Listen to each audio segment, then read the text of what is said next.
돈을 버는 다양한 방법, 재테크 기사와 돈 되는 정보로 투자의 기준을 제시해주는 재테크 노하우 머니쇼 시작합니다. 간밤 뉴욕 증시 3대 지수 모두 큰 폭으로 하락하면서 5년 만에 최악의 날이었던 것 같습니다. 네, 그렇습니다. 뉴욕 증시뿐만이 아니라 모든 금융시장에 그야말로 핵폭탄이 떨어졌다고나 할까요? 하물며 유가조차도 6% 후반대 낙폭을 하루 만에 보이기도 합니다. 나스닥 6% 가까이, 다우는 4% 가까이, S&P 500도 4.8%대, 거의 5% 가까운 낙폭을 기록했습니다. S&P 500 간밤 하락으로 다시 이제 조정 국면에 진입했고, 작년 11월 트럼프 대통령의 대선 승리 이후 이제 저점이 또 새롭게 경신되었습니다.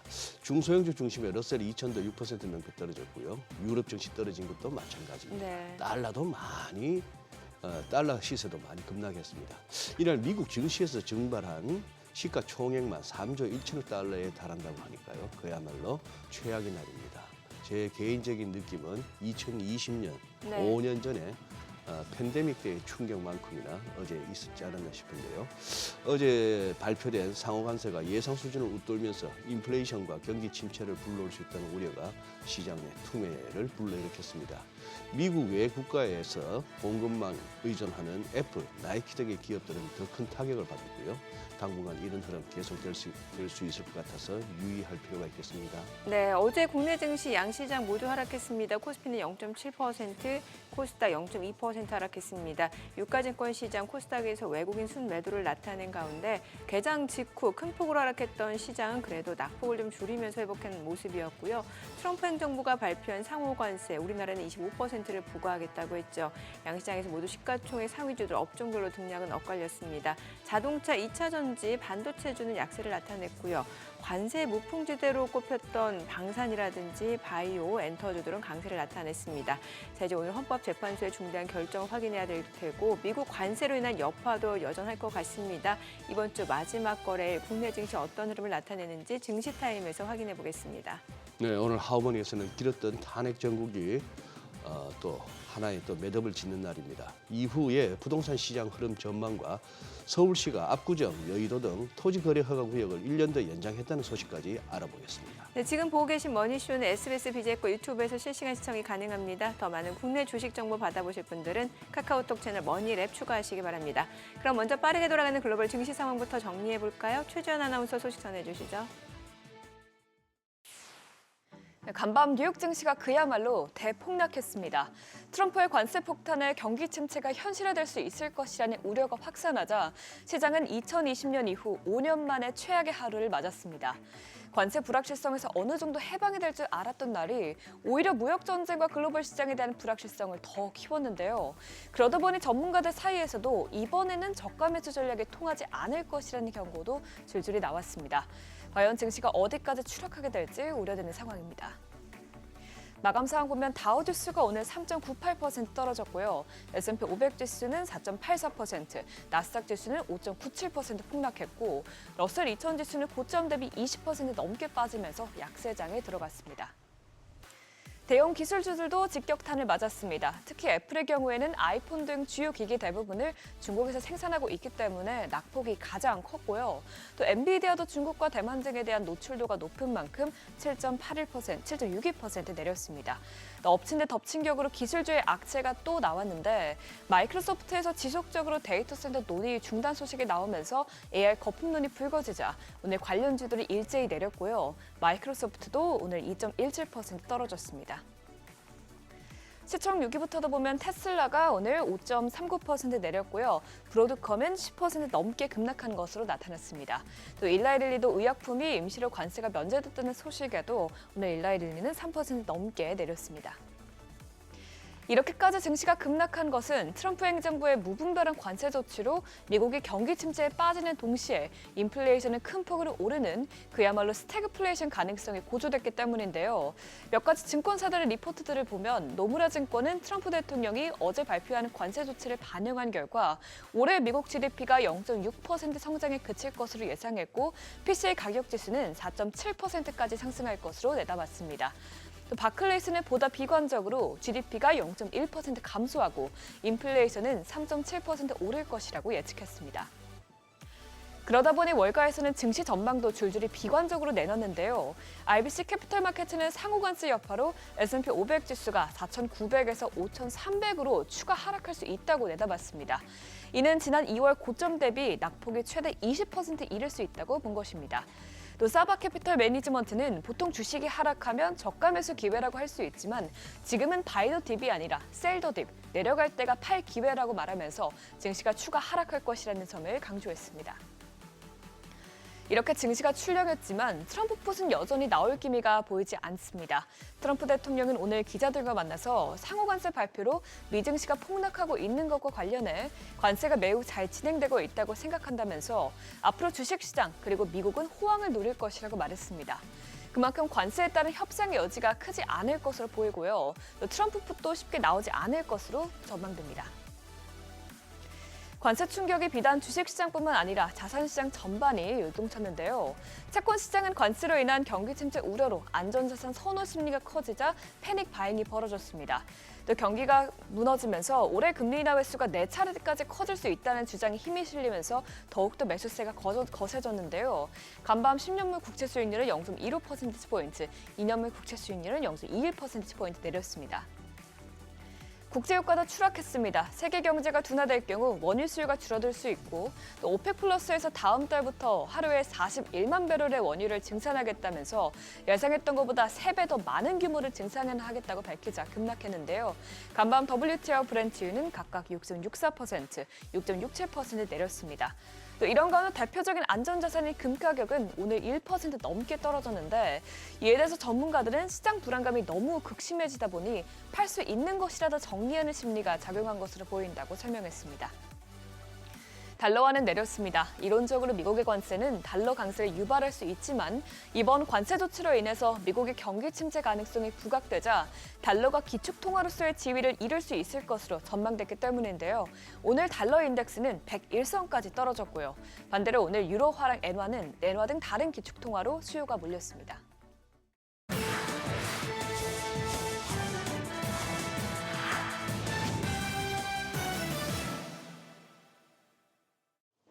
외신이 주목한 주요 이슈들 짚어보겠습니다. 먼저 파이낸셜 타임즈입니다. 전 세계를 상대로 한 트럼프의 상호관세 폭탄에 미국 빅테크도 타격을 입을 것이라는 분석을 내놨습니다. 신문은 미국의 다국적 기업들의 공급망이 몰려있는 아시아 국가들에 대한 관세율이 상대적으로 높았다며 중국과 베트남 등 여러 국가의 생산에 크게 의존하는 빅테크들이 격변을 일으킬 것으로 보인다 짚었습니다. 특히 공급망 다각화에 애써온 애플의 큰 시험대가 될 전망인데요. 매출의 절반 이상을 차지하는 아이폰의 경우 대부분이 중국에서 만들어지는데 일각에선 관세 부과에 따른 비용을 소비자에게 전가할 경우 미국 내 가격이 지금보다 40% 오른 300만 원이 넘을 수 있다는 분석도 나오고요. 또 그간 트럼프의 압박에 탈중국 카드를 꺼내들고 베트남과 인도 등으로 거점을 하나둘 옮겼더니 이들 지역에도 고율 관세가 부과되면서 사업 전반에 타격이 우려되는 상황입니다. 특히 일기 때와 달리 면제 카드 없이 강경한 스탠스를 취하고 있어 고민이 더 깊은데 뉴욕 증시에선 트럼프 관세 충격에 빅테크 시가총액이 하루 새 1,000조 원 넘게 증발하는 등 충격파가 거셉니다. 로이터 통신은 미국이 상호 관세를 발표하면서 중국발 소액 소포에 대한 면세 혜택도 없앴다 전했습니다. 그간 중국에서 오는 $800 이하 수입품에 대한 관세를 면제해줬는데 이를 폐지한 건데요. 초저가 전략을 펼쳐온 중국 이커머스 업체들의 비상이 걸렸습니다. 문제는 미국 문이 막힌 알리와 테무, 쉬인 등 중국 이커머스 업체들이 한국 시장을 더욱 적극적으로 공략할 것이라는 관측이 현실화한다는 점인데요. 실제로 이들 업체는 빠른 속도로 한국 시장에서 존재감을 드러내고 있습니다. 알리의 월간 활성 이용자 수는 870만 명을 돌파했고 테무 역시 780만 명으로 국내 종합몰 앱 중 1위 쿠팡을 제외하고 나란히 2위, 3위를 차지하고 있는데요. 중국 이커머스 공룡들의 약진에 한국 온라인 쇼핑 무역 수지는 막대한 적자를 보고 있는 상황에서 달갑지만은 않은 소식입니다. 일본 시장도 크게 요동쳤습니다. 니혼 계좌의 신문은 시장 전문가들을 인용해 관세 쇼크로 증시가 하락하고 엔화 환율은 급등할 것으로 전망하면서 일본은행의 금리 인상도 어려워질 것으로 내다봤습니다. 니케이 지수는 어제장 8개월 만에 최저치를 기록하며 주저앉았는데요. 니세이 자산운용은 오는 6월 32,000선까지 하락할 것으로 내다봤고요. 글로벌 경기 둔화에 대한 우려가 커지자 엔화를 매수하는 움직임도 확산됐는데 전문가들은 당분간 달러엔 환율이 146엔대 중반이 될 것으로 전망했습니다. 그러면서 관세가 없었다면 일본은행은 국내 물가 상승 등을 배경으로 차분하게 금리 인상을 이어가려는 입장이었지만 이번 조치가 금리 인상에 제동을 거는 요인이 될 가능성도 있다며 장기 금리가 하락 압력을 받을 것으로 내다봤습니다. 블룸버그는 마이크로소프트가 세계 곳곳에서 데이터 센터 프로젝트에 브레이크를 걸고 있다 보도했습니다. 최근 인도네시아와 영국, 호주, 미국의 노스다코다주 등 데이터 센터 구축 논의를 중단하거나 연기했는데요. 사측은 데이터 센터 계획 변경을 인정하면서도 구체적인 배경에 대해선 AI 수요가 증감에 따라 전략적 유연성을 위한 결정이다 답했지만 시장에선 AI 서비스 수요가 마이크로소프트의 막대한 지출을 정당화하지 못한다는 신호로 해석하고 있습니다. 앞서 마이크로소프트는 올해 데이터 센터에 800억 달러를 지출할 것으로 예상하면서도 앞으로 지출 증가 속도가 줄어들 것이라 밝히기도 했는데 AI 거품론이 현실이 되는 것 아니냐는 우려가 나오고 있습니다.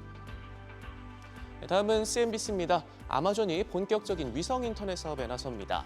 오는 9일 첫 위성을 발사할 예정인데요. 사측은 이번 발사는 단순한 테스트가 아닌 상용화될 위성 설계를 실제 우주로 보내는 신호라며 위성 인터넷 카이퍼 프로젝트의 본격적인 시작을 알리는 중요한 이정표다 설명했습니다. 아마존은 6년 전 향후 10년 안에 3,000개 이상의 위성을 쏘아 올려 위성 인터넷 사업을 꾸리겠다는 계획을 밝혔는데 이번 발사로 일론 머스크의 스페이스X와 본격적인 경쟁을 하게 됐습니다. 마지막으로 사우스 차이나 모닝 포스트는 부진을 면치 못하고 있는 테슬라 소식 눈여겨봤습니다. 1분기 중국 공장에서 인도한 차량 대수가 22%나 감소해 3년 만에 가장 부진한 실적을 거뒀는데요. 중국 본토 판매와 수출용 모두 포함되는데 같은 기간 독일 판매량도 5,000대가 채 안 돼 지난해 3분의 1 수준으로 떨어졌습니다. 비아드를 필두로 한 중국 전기차 업체들의 약진과 머스크의 정치적 행보로 세계 각지에서 테슬라 불매 운동이 일어난 영향을 받은 것으로 보이는데요. 테슬라 강세론자로 잘 알려진 레드부시의 댄 아이브스마죠. 1분기 인도량은 장밋빛 색안경을 쓰고 볼 수 있는 수준이 아니다, 재앙이다라고까지 표현하는 등 상황이 녹록지 않습니다. 지금까지 글로벌 비즈였습니다. 어제장에서 이슈가 있었던 업종 살펴보는 기업 이슈 시간입니다. 상호관세 부과 당일 우리 증시는 장 초반 급락했지만 점차 낙폭을 줄여나가면서 약보합으로 마감했는데요. 그러면서 상대적으로 오른 종목들이 있습니다. 그중 하나가 로봇주인데요. 미중 기술 패권의 전선이 전기차와 인공지능에 이어 로봇 분야로도 확대되고 있습니다. 최근 중국이 휴머노이드 로봇 개발 경쟁에서 미국을 앞지르고 있다는 분석이 잇따르면서 전기차 시장의 전철을 밟는 게 아니냐는 위기감도 커지고 있죠. 모건 스탠리에 따르면 최근 5년간 중국에서 휴머노이드라는 단어를 포함하는 특허 출원이 총 5,688건으로 미국보다 4배 많았습니다. 또 중국 전기차 업체인 샤오펑과 비아디 등도 휴머노이드 로봇 개발에 직접 나서거나 협력사 모델을 공장에 배치하고 있는데요. 이에 미국도 질 수 없죠. 엔비디아는 최근 GTC에서 개방형 휴머노이드 로봇 모델인 아이작을 공개했습니다. 우리나라 역시 삼성과 LG에 이어 SK도 로봇 사업에 참전하면서 전 세계적으로 로봇주에 대한 관심이 뜨거운 상황입니다. 마감 상황 보면 유일로보틱스 28% 넘게 올랐고 위세하이텍 7.85%, 코난테크놀로지도 6.79% 강세 보였고요. T로보틱스와 로보티즈 3%대 상승했습니다. 한편 상호관세의 영향이 상대적으로 적은 방산주도 좋은 흐름 보였습니다. K방산의 미래 먹거리인 연 55조 규모의 미국 해군 군함 수리 MRO 시장이 무한 경쟁에 돌입했다는 소식이 호재로 작용했는데요. 최근 MSRA, 이른바 미 군함을 수리할 수 있는 라이센스가 없어도 MRO를 할 수 있도록 미국 현지법이 개정됐습니다. 미 해군은 올해 1월 1일부로 MSRA 대신 군수지원함 MRO에 한해 공개 경쟁을 통해서 사업자를 선정하기로 했는데요. 이에 따라 MSRA가 없는 우리 기업들도 해당 시장을 공략할 수 있을 것으로 예상되죠. 더불어서 하나에어로스페이스가 인도에 K9 자주포를 추가로 수출하게 됐다는 소식이 주가를 더욱 끌어올렸습니다. 관련주 살펴보면 평화산업 21.47%, MNC솔루션 9% 가까이 올랐고 HJ중공업 6.48%, RF머티리얼즈 5.55%, 하나에어로스페이스도 5% 넘게 상승 마감했습니다. 제약주도 상호관세 무풍지대로 예상되면서 시세 분출했습니다. 의약품은 상호관세에서 반도체 등과 함께 전략물자로 분류되며 관세 부과 대상에서 제외됐는데요. 또한 경기가 둔화해도 매출이 유지되는 경향이 강하다는 점에서 매수세가 몰렸습니다. 특히 대장주 삼성바이오로직스의 경우 예상보다 우호적인 환율로 1분기에 호실적을 기록할 거란 기대감이 나오는 상황인데요. 또한 만약 관세가 부과되더라도 관세는 대부분 고객사 부담 항목이어서 회사에 미치는 영향은 적을 거란 분석도 있습니다. 그런데 오늘 트럼프 대통령이 의약품에도 전해본 적 없는 형태로 관세를 부과할 거라고 언급했죠. 앞으로의 흐름 지켜보셔야겠습니다. 마감 상황 보면 에드바이오텍 10.59%, 네오이뮨텍도 8.51% 올랐고 오름테라퓨틱 7.05%, 제일약품과 바이젠셀도 6%대 상승세 보였습니다. 오늘 드디어 윤석열 대통령의 운명이 결정됩니다. 헌법재판소는 약 3시간 후에 대심판정에서 윤 대통령의 탄핵심판 선고기일을 여는데요. 헌재가 청구를 인용할 경우 윤 대통령은 헌정사상 2번째로 탄핵당한 대통령이 됩니다. 이번 탄핵 심판은 최종 변론 이후 평일 기간만 38일로 역대 최장 수기 기록인 만큼 시민들의 관심도 정말 뜨거운데요. 탄핵 심판 방청 경쟁률만 4,818.5대 1에 달합니다. 이처럼 방청에 20명밖에 선정되지 않아서 TV 생중계로 탄핵 심판을 지켜볼 시민들이 훨씬 많을 것으로 보이는데요. 또 한 번의 역대급 뉴스 소비량이 증가할 것으로 예상되면서 미디어주가 크게 올랐습니다. IMBC 11.07%, KNN도 5.63% 올랐고 콘텐츠리 중앙 3.78%, 디지털조선 3.27%, SBS도 2% 가까이 상승했습니다. 지금까지 어제장 이슈 전해드렸습니다.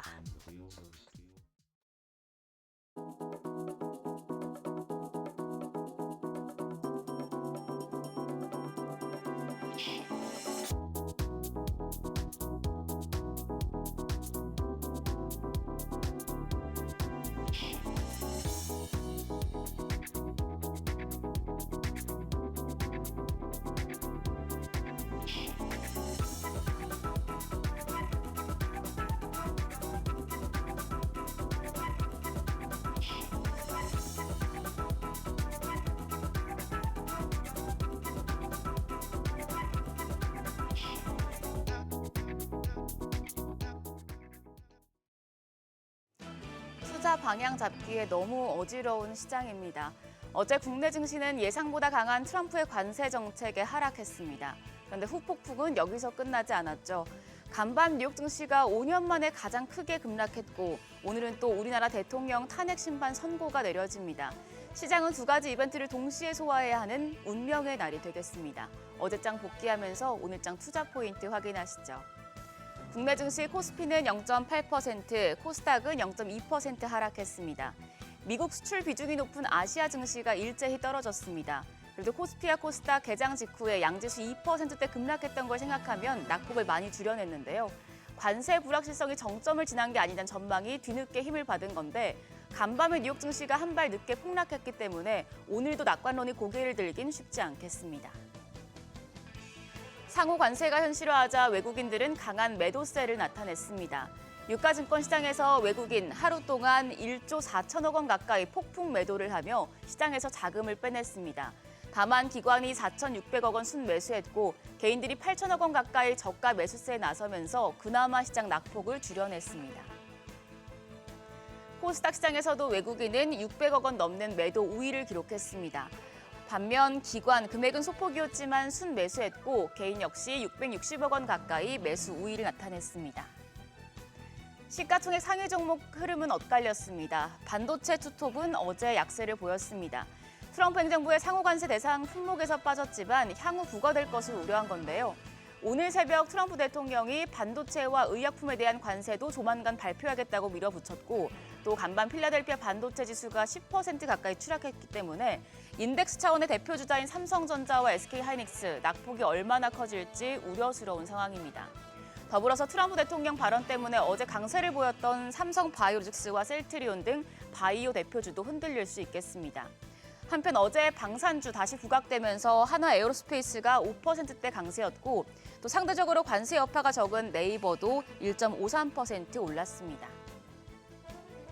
코스닥 시장에서도 바이오는 상호관세 면제에 또 경기가 둔화해도 매출이 유지된다는 경향이 강하다는 점에서 주목받았습니다. 대표적인 알테오젠과 HLB 그리고 삼천당 제약, 리가켄 바이오까지 상승했는데요. 트럼프 대통령이 의약품 관세도 곧 시작한다고 말했기 때문에 오늘 분위기는 다소 무거울 수 있겠습니다. 어제 환율은 강보합으로 거래를 마쳤습니다. 정규장 마감 시간 달러 기준 40전 상승한 1,467원대의 거래를 마쳤습니다. 관세 수준이 시장의 예상을 웃돌면서 미국에서 경기 침체 속 물가 상승, 즉 스태그플레이션 우려가 확대된 영향입니다.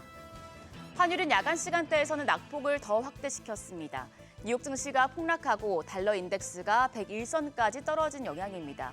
역외 환율이 1,451원대까지 낮아진 상황이라 오늘 외환 시장 크게 떨어지며 출발할 가능성이 높겠습니다. 다만 환율 하락이 시장에 우호적인 영향을 주진 못하겠고요. 오늘 정치적인 이벤트도 있기 때문에 장중의 변동성은 염두에 두셔야겠습니다. 어제 뉴욕 증시 마감 이후에 트럼프 대통령의 상호 관세 발표가 있었기 때문에 간밤 뉴욕 증시는 이 영향을 뒤늦게 받으면서 충격에 빠졌습니다. 5년 만에 최악의 폭락이 나왔죠. 우리 증시에 엄청나게 큰 악재로 작용하겠는데요. 국내 증시 얼마나 빠질까요? 지난 12월에 우리나라 비상계엄 사태가 있었을 때 체크했던 지수들입니다. 일단 간밤 모건 스탠리 캐피털 인터내셔널 한국 지수를 추종하는 상장 지수 펀드 아이쉐어즈 MSCI 한국 ETF가 2.74% 거의 3% 가까이 추락했습니다.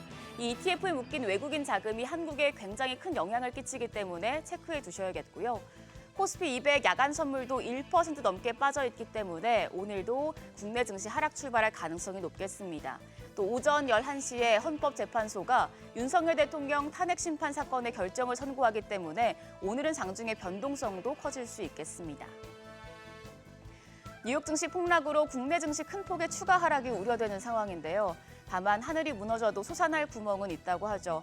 하나증권은 뉴욕 증시를 마치고 오늘 새벽에 반도체와 자동차 업종에 대해서 긍정적인 보고서를 내놨습니다. 반도체 쪽에서는 삼성전자의 연간 이익을 상향 조정하면서 2분기부터 영업이익 컨센서스 증익으로 방향이 전환될 것이라고 밝혔습니다. 또 자동차 업종에 대해서는 매를 미리 맞았다고 판단했는데요.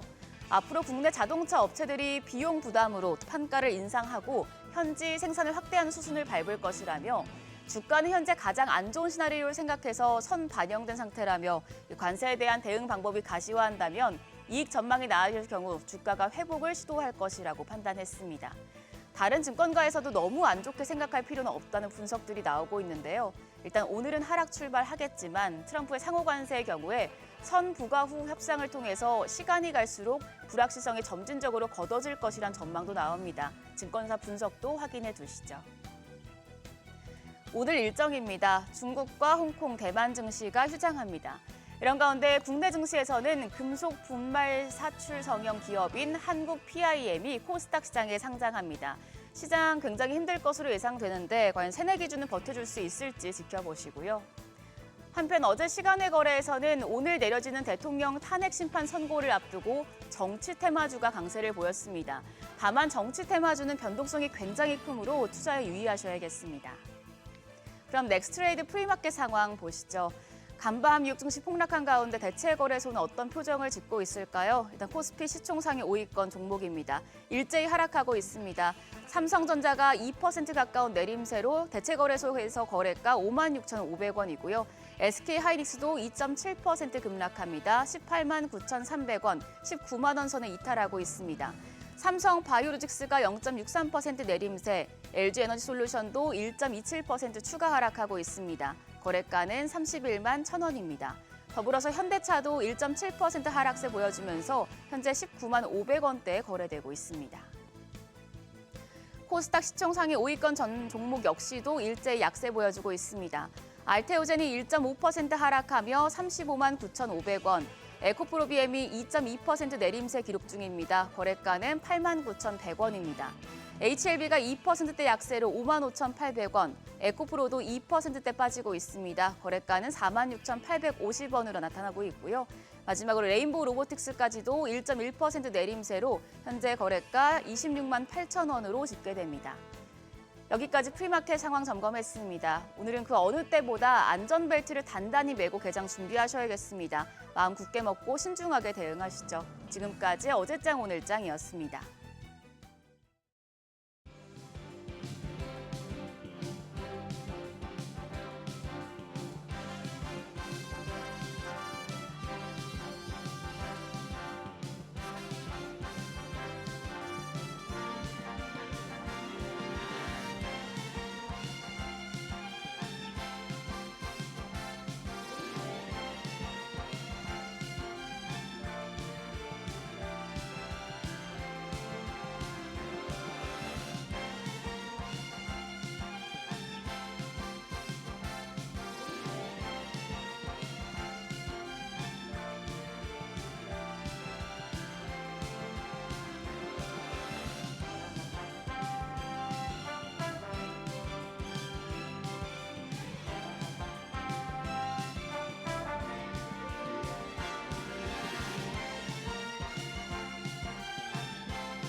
네, 현재 시각 8시 27분 지나갑니다. 지금 보고 계신 머니쇼는 SBS BJ과 유튜브에서 실시간 시청이 가능합니다. 특히 SBS BJ 다운로드 받으셔서 시청하시면 다양한 정보 확인해 보실 수 있고요. 더 많은 주식 정보 원하시는 분들은 카카오톡 채널에서 머니랩 검색하셔서 친구 추가하시기 바랍니다.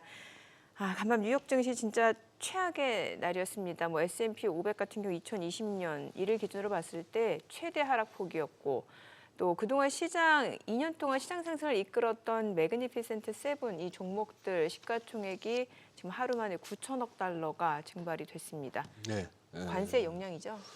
뭐라고 봐야 돼요? 일단 방아쇠를 당긴 건 이제 네. 관세였죠. 네. 설마 했던 것 중에 또 이제 어제 나왔던 그게 최악의 시나리오였고요. 이 관세라고 하는 이 진짜 이 복잡하고도 예민한 그리고 정책 갖다가 하면서도 어떤 결과가 도출될지도 사실 불확실한 이걸 너무 진짜 용감하다고 해야 될까 무모하다고 해야 될까 네. 그런 정도가 드는데 시장으로서는 이런 반응이 나올 수밖에 없는 그런 상황이고 참 그러네요.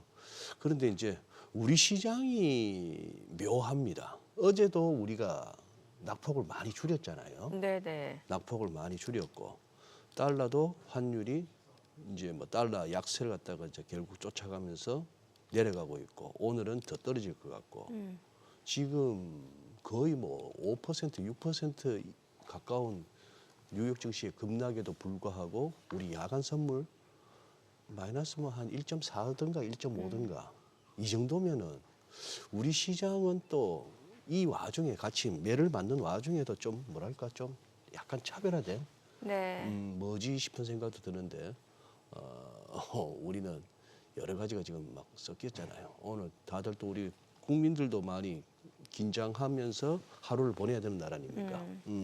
그러게요. 예. 여러 가지 변수들이 워낙 많다 워낙 보니까 많아요. 네. 오늘 국내 증시도 어느 정도 좀 변동성은 감안을 하셔야 될 것 같다는 생각도 들고요. 그렇습니다. 예.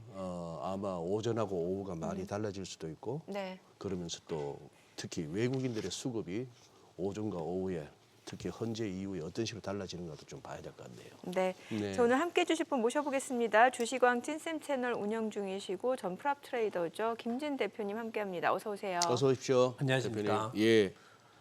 지금 프랍 트레이더 우리 대표님 프랍 트레이딩으로 잔뼈가 굵으셨으니까 장이 이렇게 움직이면 프랍 트레이딩 할아버지라도 안 되죠. 이럴 때 이제 보통 첫 번째 이제 저 같은 네. 그 책임자들이 내야 되는 첫 번째 결론은 뭐냐면 지침이라 할까 그런 예. 거. 네. 일단 가지고 있는 포지션을 최대한 줄여라. 최대한 줄여라. 라는 이야기를 먼저 할 것 같고요. 어. 두 번째는 그래도 이제 프랍은 항상 돈을 벌어야 되는 그러니까, 부서니까 예. 그러면 마켓 리스크를 제거한 시장 중립형 전략을 많이 써라. 시장 중립형 전략. 그러니까 롱숏 전략이겠죠. 그러니까 어느 한쪽으로 네네. 베팅하는 게 아니고 한쪽 시장으로 포지션을 노출시키는 게 아니라 우리나라도 이제 공매도가 열렸으니까 한 지난주부터는 야 어차피 지금 롱 잡아서 못 먹는다 수익 안 난다 그러면 우리는 그래도 돈을 벌어야 되는 거니까 잘 안 되겠지만 시장 중립형 포지션을 더 길게 더 크게 해서 예. 에코티 롱숏 뭐 다른 차익 거래들 이런 것들을 중심으로 돈을 벌어보자라고 제가 이제 큰 지침을 바꿨겠죠. 이제 바꾼 상태였을 거고 아마 대부분의 프랍 트레이더나 헤지 펀드들은 그런 쪽으로 해서 전략을 취하고 있지 않을까라는 생각을 합니다. 아니 어제 같으면은 오른 것 굳이 따져 보면은 금도 사실 빠졌고 네. 외환 시장에서 이제 엔이나 스위스 프랑 정도의 소위 말하는 안전 통화라고 할 만한 애들 올랐을 뿐이고 미국 국채 가격이 올랐고 그 외에 죄다 빠졌어요. 네. 소위 말하는 롱숏에서 롱할 만한 쪽보다도 숏이 너무 많아가지고 그렇습니다. 어지간하면 다 빠졌으니까. 네. 지금 전형적으로 리세션 리스크, 리세션. 예, 리세션 리스크가 그냥 모든 가격에서 그대로 고스란히 나온 것 같아요. 제가 이제 제일 그 외신 기사 볼 때 네. 제일 싫어하는 단어 중에 하나가 플런지라는 단어거든요. 플런지. 예. 근데 오늘 아침에 딱 일어났더니 모든 제가 보는 마켓워치, 월스트리트 저널 다 플런지라는 단어를 쓰더라고요. 그런 수준인 것 같고 증시 폭락했고 달러 지수 급락했습니다. 근데 채권이 금리가 네네. 급락을 했고 이제 채권이 급등을 한 예. 거죠. 예. 만약에 예를 들어서 여기서 금리까지 급등을 했다라고 하면 제가 생각할 때는 이건 시스템 위협이다라고 뭔가를 받아들일 수 있을 것 같아요. 그러면 이제 모든 자산이 다 안 되는 채권도 못 믿는다. 네, 모든 자산이 안 되는 거니까요. 그런데 그런 흐름이 아니라 이제 채권은 많이 올랐잖아요. 그러면 이거는 전형적으로 이제 경기가 침체되는 위험을 고려할 때 나타나는 가장 전형적인 시장의 반응이라고 생각을 하고 금이 상대적으로 좀 덜 뜬 건 금의 기회 비용이라고 할 수 있는 금리가 내려왔으니까 금의 매력이 좀 상대적으로 좀 떨어졌겠죠. 네. 예, 그렇다 보니까 금은 좀 추가적으로 더 많이 못 뜬 것 같고 그냥 전형적으로 어저께 지난 밤에 있었던 미국 시장의 모든 모습은 경기 침체 리스크가 이제 완전히 부각된 그런 금융시장의 동향이었다라고 보여지죠. 근데 이게 지금 어떤 그 지수든 뭐든 아니 유가만 하더라도 도대체 브렌트유나 뭐 WTI나 할 것 없이 거의 뭐 7% 안팎으로 하루에 떨어졌다. 그리고 M7 종목 뭐 애플도 9%다. 이거는 제가 봐서는 오늘 사볼까? 에이 아닌 것 같아. 팔자 이런 차원이 아닌 것 같아요. 뭐가 지금 기계적으로 막 쏟아지는 것 같아요. 뭐가. 그러니까 뭐 기계적으로 이제 계속해서 알고리즘 트레이딩이 매도가 매도가 매도를 부르고 예, 뭐 손절이 그거- 손절을 부르고 이제 예. 그거를 유식한 말로는 이제 숏감마가 나왔다라고 숏감마가. 예, 나왔다라고 이야기를 할 수도 있는데 저는 개인적으로는 그냥 불확실성이 저는 사실 어저께 트럼프가 상호관세를 발표하면서 불확실성 이벤트가 2로 시작하는 엔드 게임이 됐으면 좋겠다. 예? 2로 시작하는 엔드 게임이 됐으면 좋겠다라고 생각을 했는데 A로 시작하는 엔드 게임이 된 것 같아요. 무슨 얘기냐면 불확실성이 해소된 게 아니라 예. 계속해서. 불확실성이 계속해서 남아 있는 상황을 더 강하게 만드는 것 같고 또 특히나 미국 현지 언론에서도 대표적으로 나온 게 이제 트럼프 대통령은 해방의 날이라고 했지 않습니까? 네. 근데 나온 기사들을 보면은 해방의 날일지 모르겠으나 조만간 보복의 날이 올 것 같다. 그런 이야기도 있는 것 같고, 그러니까 불확실성이 계속해서 증폭되는 거죠. 증폭되는 상황에서 포지션들을 투자자들이 빼는 과정에서는 말씀하신 것처럼 이제 알고리즘에 의해서 숏감마 포지션도 많이 나올 수 있을 것 같고, 예를 들면 ETF를 운용하는 사람들 입장에서 지수 네. 하락이 강해지면 계속 지수 하락이 강해지는 것만큼 매도 포지션을 더 쌓아야 되거든요. 그러면 매도가 매도를 부르는 상황도 발생을 하기 때문에 그 부분까지도 충분히 고려됐던 지난밤의 급락 상황이 아닐까 이렇게 생각을 합니다. 아니 그 말씀하신 그 불확실성이라는 게 지금도 CNBC 들어가 보면은 그 헤드라인 기사가 트럼프 대통령은 지금 관세 협상에 열려 있다는 거예요. 네네. 지금 이게 결국은 뭐냐 하면은 화이트하우스 에이즈 피트 나바로를 얘기하는 거죠. 피트 나바로하고는 완전히 지금 모순된다는 얘기인데 나바로는 이거 협상 여지 없다 그랬거든요. 그리고 지금 이번에 여기는 보니까 베센트도 밀려난 것 같고 이 나바로하고 루트닉 쪽에서 올렸던 그 관세 관련한 안이 채택된 것 같은데 이것도 불확실성이잖아요. 마치 어제 저는 사실 이 현재 트럼프 대통령의 스탠스는 이거라고 보는 게 4월 9일부터 시작한다고 했으니까 네. 국가별 4월 9일 전에 빨리 나한테 들어와라. 뭘 한번 제시해봐 네. 이거였는데 그렇다면은 어떻게 보면 또 이런 생각도 할 수 있고요. 이렇게 그냥 뭐 2, 3%씩 며칠 빠지는 것보다 하루에 막 6, 7%씩 훅 빠져버리고 극단적으로 이렇게 뭐 소화할 매물 다 소화하고 과매도 국면 들어가고 불확실성 측면에서도 남긴 남았지만 대충 감은 잡았고 여기서 이제 바닥이냐. 그런데 오늘 저희 모닝 브리핑에서 얼추 외신을 정리하면서 했는 얘기는 심지어 월가에 난다 긴다 하는 기관에서도 지금은 저가 매수 타이밍은 아니다. 이렇게 얘기하니까 지금 시장이 굉장히 지금 쫄아 있는 거예요. 네. 근데 저는 그래도 약간의 희망적인 부분도 조금 말씀드리고 싶은 그러니까 거예요. 예. 저는 간밤의 플런지 상황을 저는 인재라고 생각합니다. 인재 예. 사람을 사람이 위한. 불러일으키는데 사실 오늘 아침에 시작하실 때도 한번 말씀하셨는데 코로나 때 같은 그런 하락이 네, 느껴진다고 예. 하셨잖아요. 근데 저는 개인적으로 투자를 하면서 가장 위험한 상황은 모든 사람이 어떤 조치도 취할 수 없는 구조적인 약세가 있을 때 아하. 네. 그때는 정말 위험하다고 생각합니다. 사람이 손 쓸 수 없는. 네, 예를 들어서 2008년의 금융위기는 음. 손을 쓸 수 없잖아요. 모든 시스템이 망가져 버리기 때문에 그러면 그거는 누구도 할 수 있는 상황이 네. 없습니다. 코로나 같은 경우에도 그렇잖아요. 이게 이제 그 정말 바이러스의 문제고 건강에 관한 문제니까 이게 시장에 위험으로 다가오는 건 뭐냐면 도대체 이게 어떤 형태로 최악의 상황까지 갈지 자체가 가늠이 안 되기 가늠이 때문에 안 됐죠. 그러니까 이제 강력한 리스크라고 생각을 하거든요. 근데 현 시점에서 지금 상황은 그냥 저 이제 백악관에서 일으킨 문제인 거잖아요. 백악관에서 예. 일으킨 문제인 예. 거죠.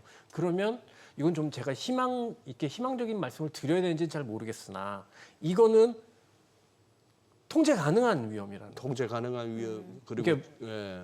그분이 어떻게 생각하실지 모르겠어요. 지금 화면에 나오는 저분이 또 말 바꿀 수도 있으니까. 네, 그러니까 통제 가능한 무슨 얘기냐면 2008년의 금융위기나 코로나 같은 경우에는 예. 이 위기가 발산을 했을 때 경제적으로 우리가 어떤 충격을 받을 수 있을 것까지가 예. 계산이 안 되는 상황이에요. 네, 네. 근데 지금 같은 경우에는 이 트럼프 관세로 딱 이야기 나온 게 GDP 한 0.6% 빠질 거야. 어허. PCE 한 1% 정도 오를 거야. 네. 이게 계산이 된단 말이죠. 그렇죠.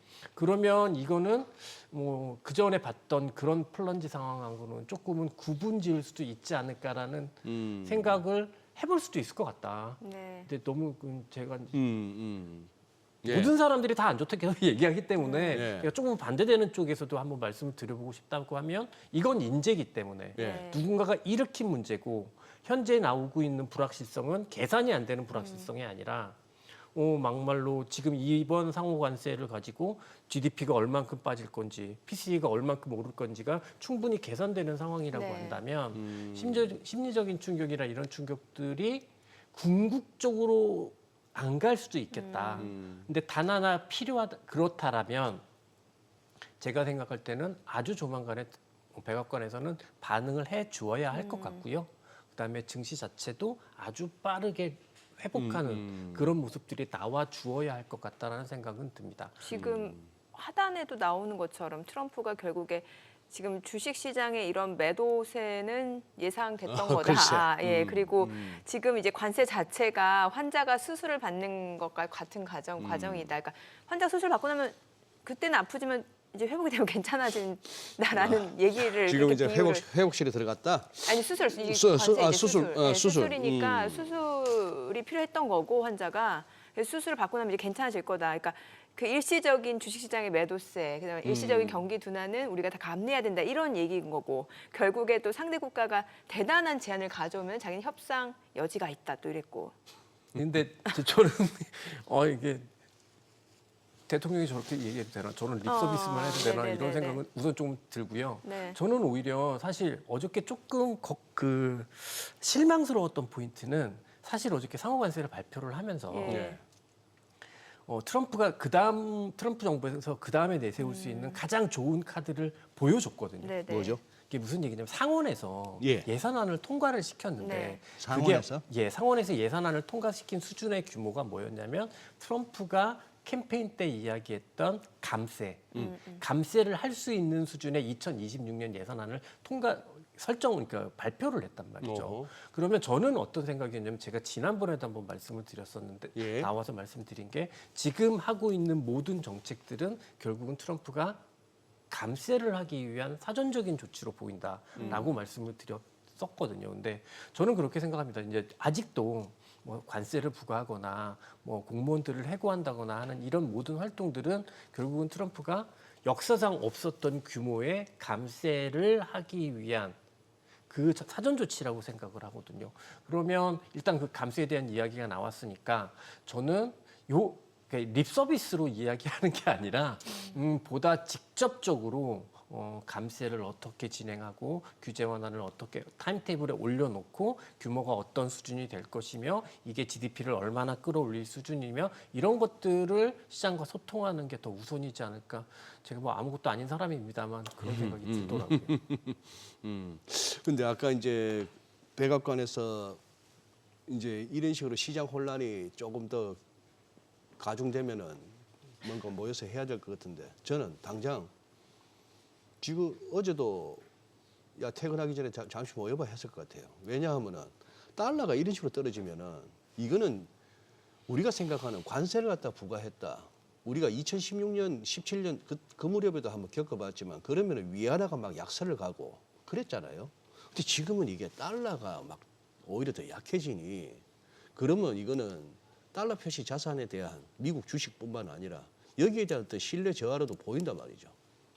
그러면 이거는 예상대로 생각대로 이론대로 안 가주면은 뭐가 지금 시장이 어디서 꼬였지 싶어서 자기들도 뭔가 좀 대책을 논의해야 될 것 같은데요.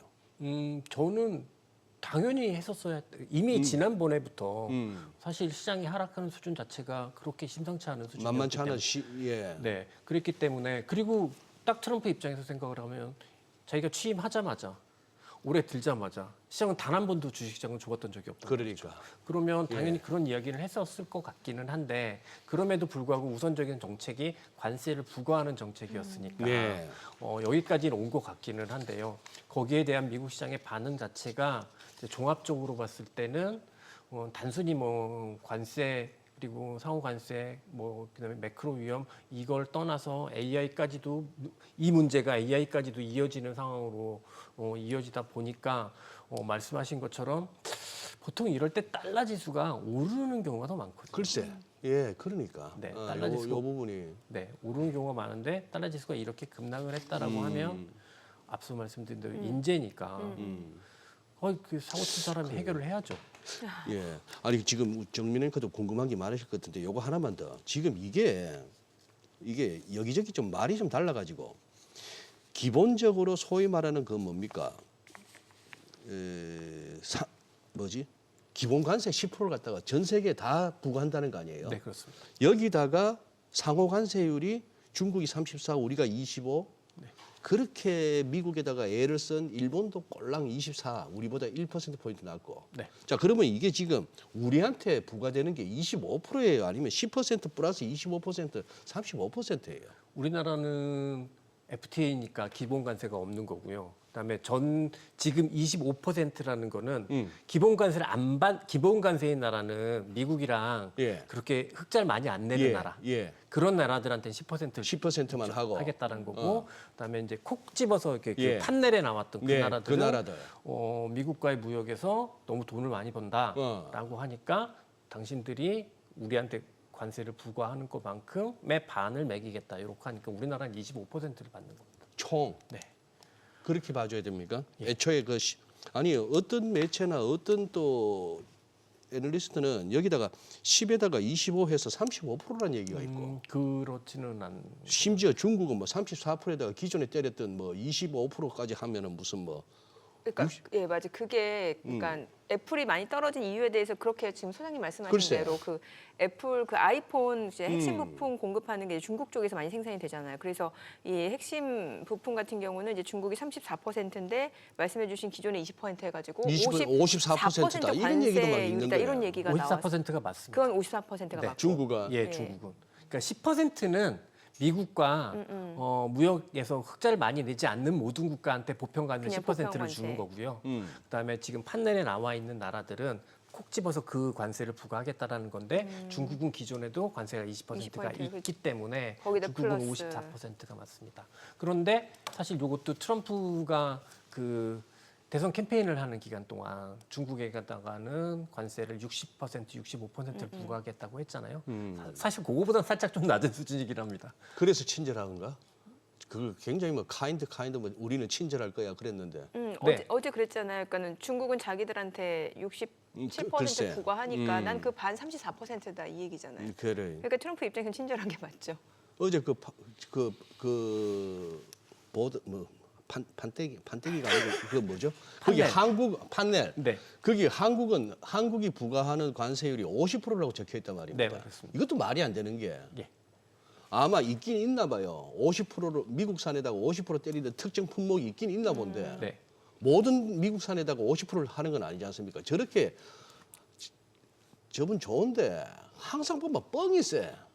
과장하는 예, 면 보고 싶은 것만 보는 거. 그러니까 그 원래 대선 선거 캠페인 할 때도 대선 토론을 하면 예. 그래서 모든 언론 매체들이 트럼프 트럼프 대통령이 뭔 말 하면 예. 밑에 이제 팩트 체크를 아, 계속하죠. 글쎄.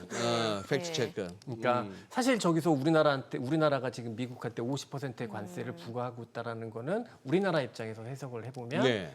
저거는 가짜 뉴스인 거죠. 그렇죠. 가짜 뉴스인데 어저께도 이제 그런 이야기들 많았습니다만 지금 이 상황이 가짜가 아니냐는 중요하지 않다.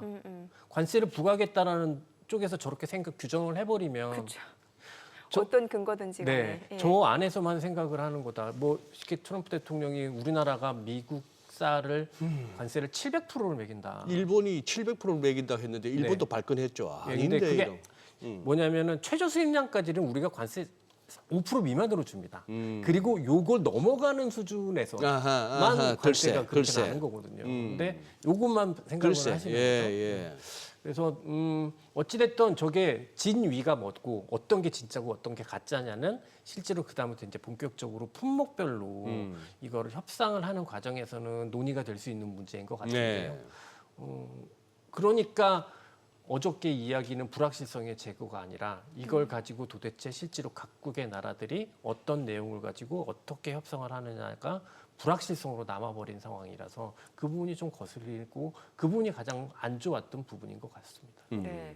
뭐 트럼프 입장에서는 뭐 지금 일시적으로 이런 경기 둔화는 감내해야 되는 상황이고 결국에는 이게 미국의 제조업 경기를 부흥시키고 뭐 일자리를 창출하고 또 관세로 인해서 세수도 확보가 되고 이런 지금 꿈을 꾸는 것 같은데 그러면 이제 일시적인 경기 둔화는 지금 당연한 수순인 거잖아요. 네, 그러면은 금리는 더 예상보다 좀 더 많이 인하가 되는 거예요? 지금 어때? 지금 시장에서 보니까 올해 4번 얘기도 나오는 것 같아요, 이제는.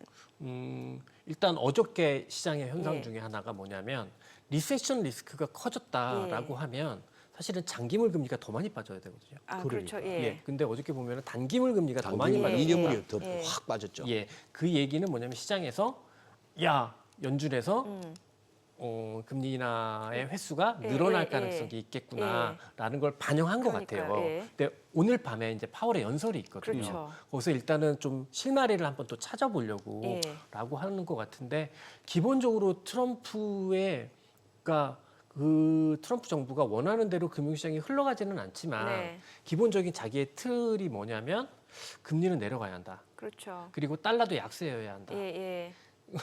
그거든요. 일단 그렇게 되고 있습니다. 지금 달러 일단 본인이 네. 원하는 대로 지금 약속. 증시가 폭락이어서 문제인 거지. 예. 일단 그렇게 되고는 있거든요. 그래서 계속해서 금리를 내리려는 압력은 존재할 것 같은데 그러면 인플레이션이 상대적으로 올라갈 수도 있잖아요. 그러니까 그 유지가 돼야 예. 안정적인 수준으로 유지가 되어야 이제 금리를 내릴 수 있는 거잖아요. 그렇죠. 근데 그런 게 나올 수 있지 않을지는 이제 파월의 몫이니까 파월이 어떻게 얘기하는지도 지금은 중요한 주말에 상황이라고 고용 보고서가 좀 고용 시장이 뭔가 좀 많이 둔화되는 냉각되는 신호가 나온다라고 하면은 진짜 금리 인하 명분은 더 생기게 되네요. 어떻게 보면.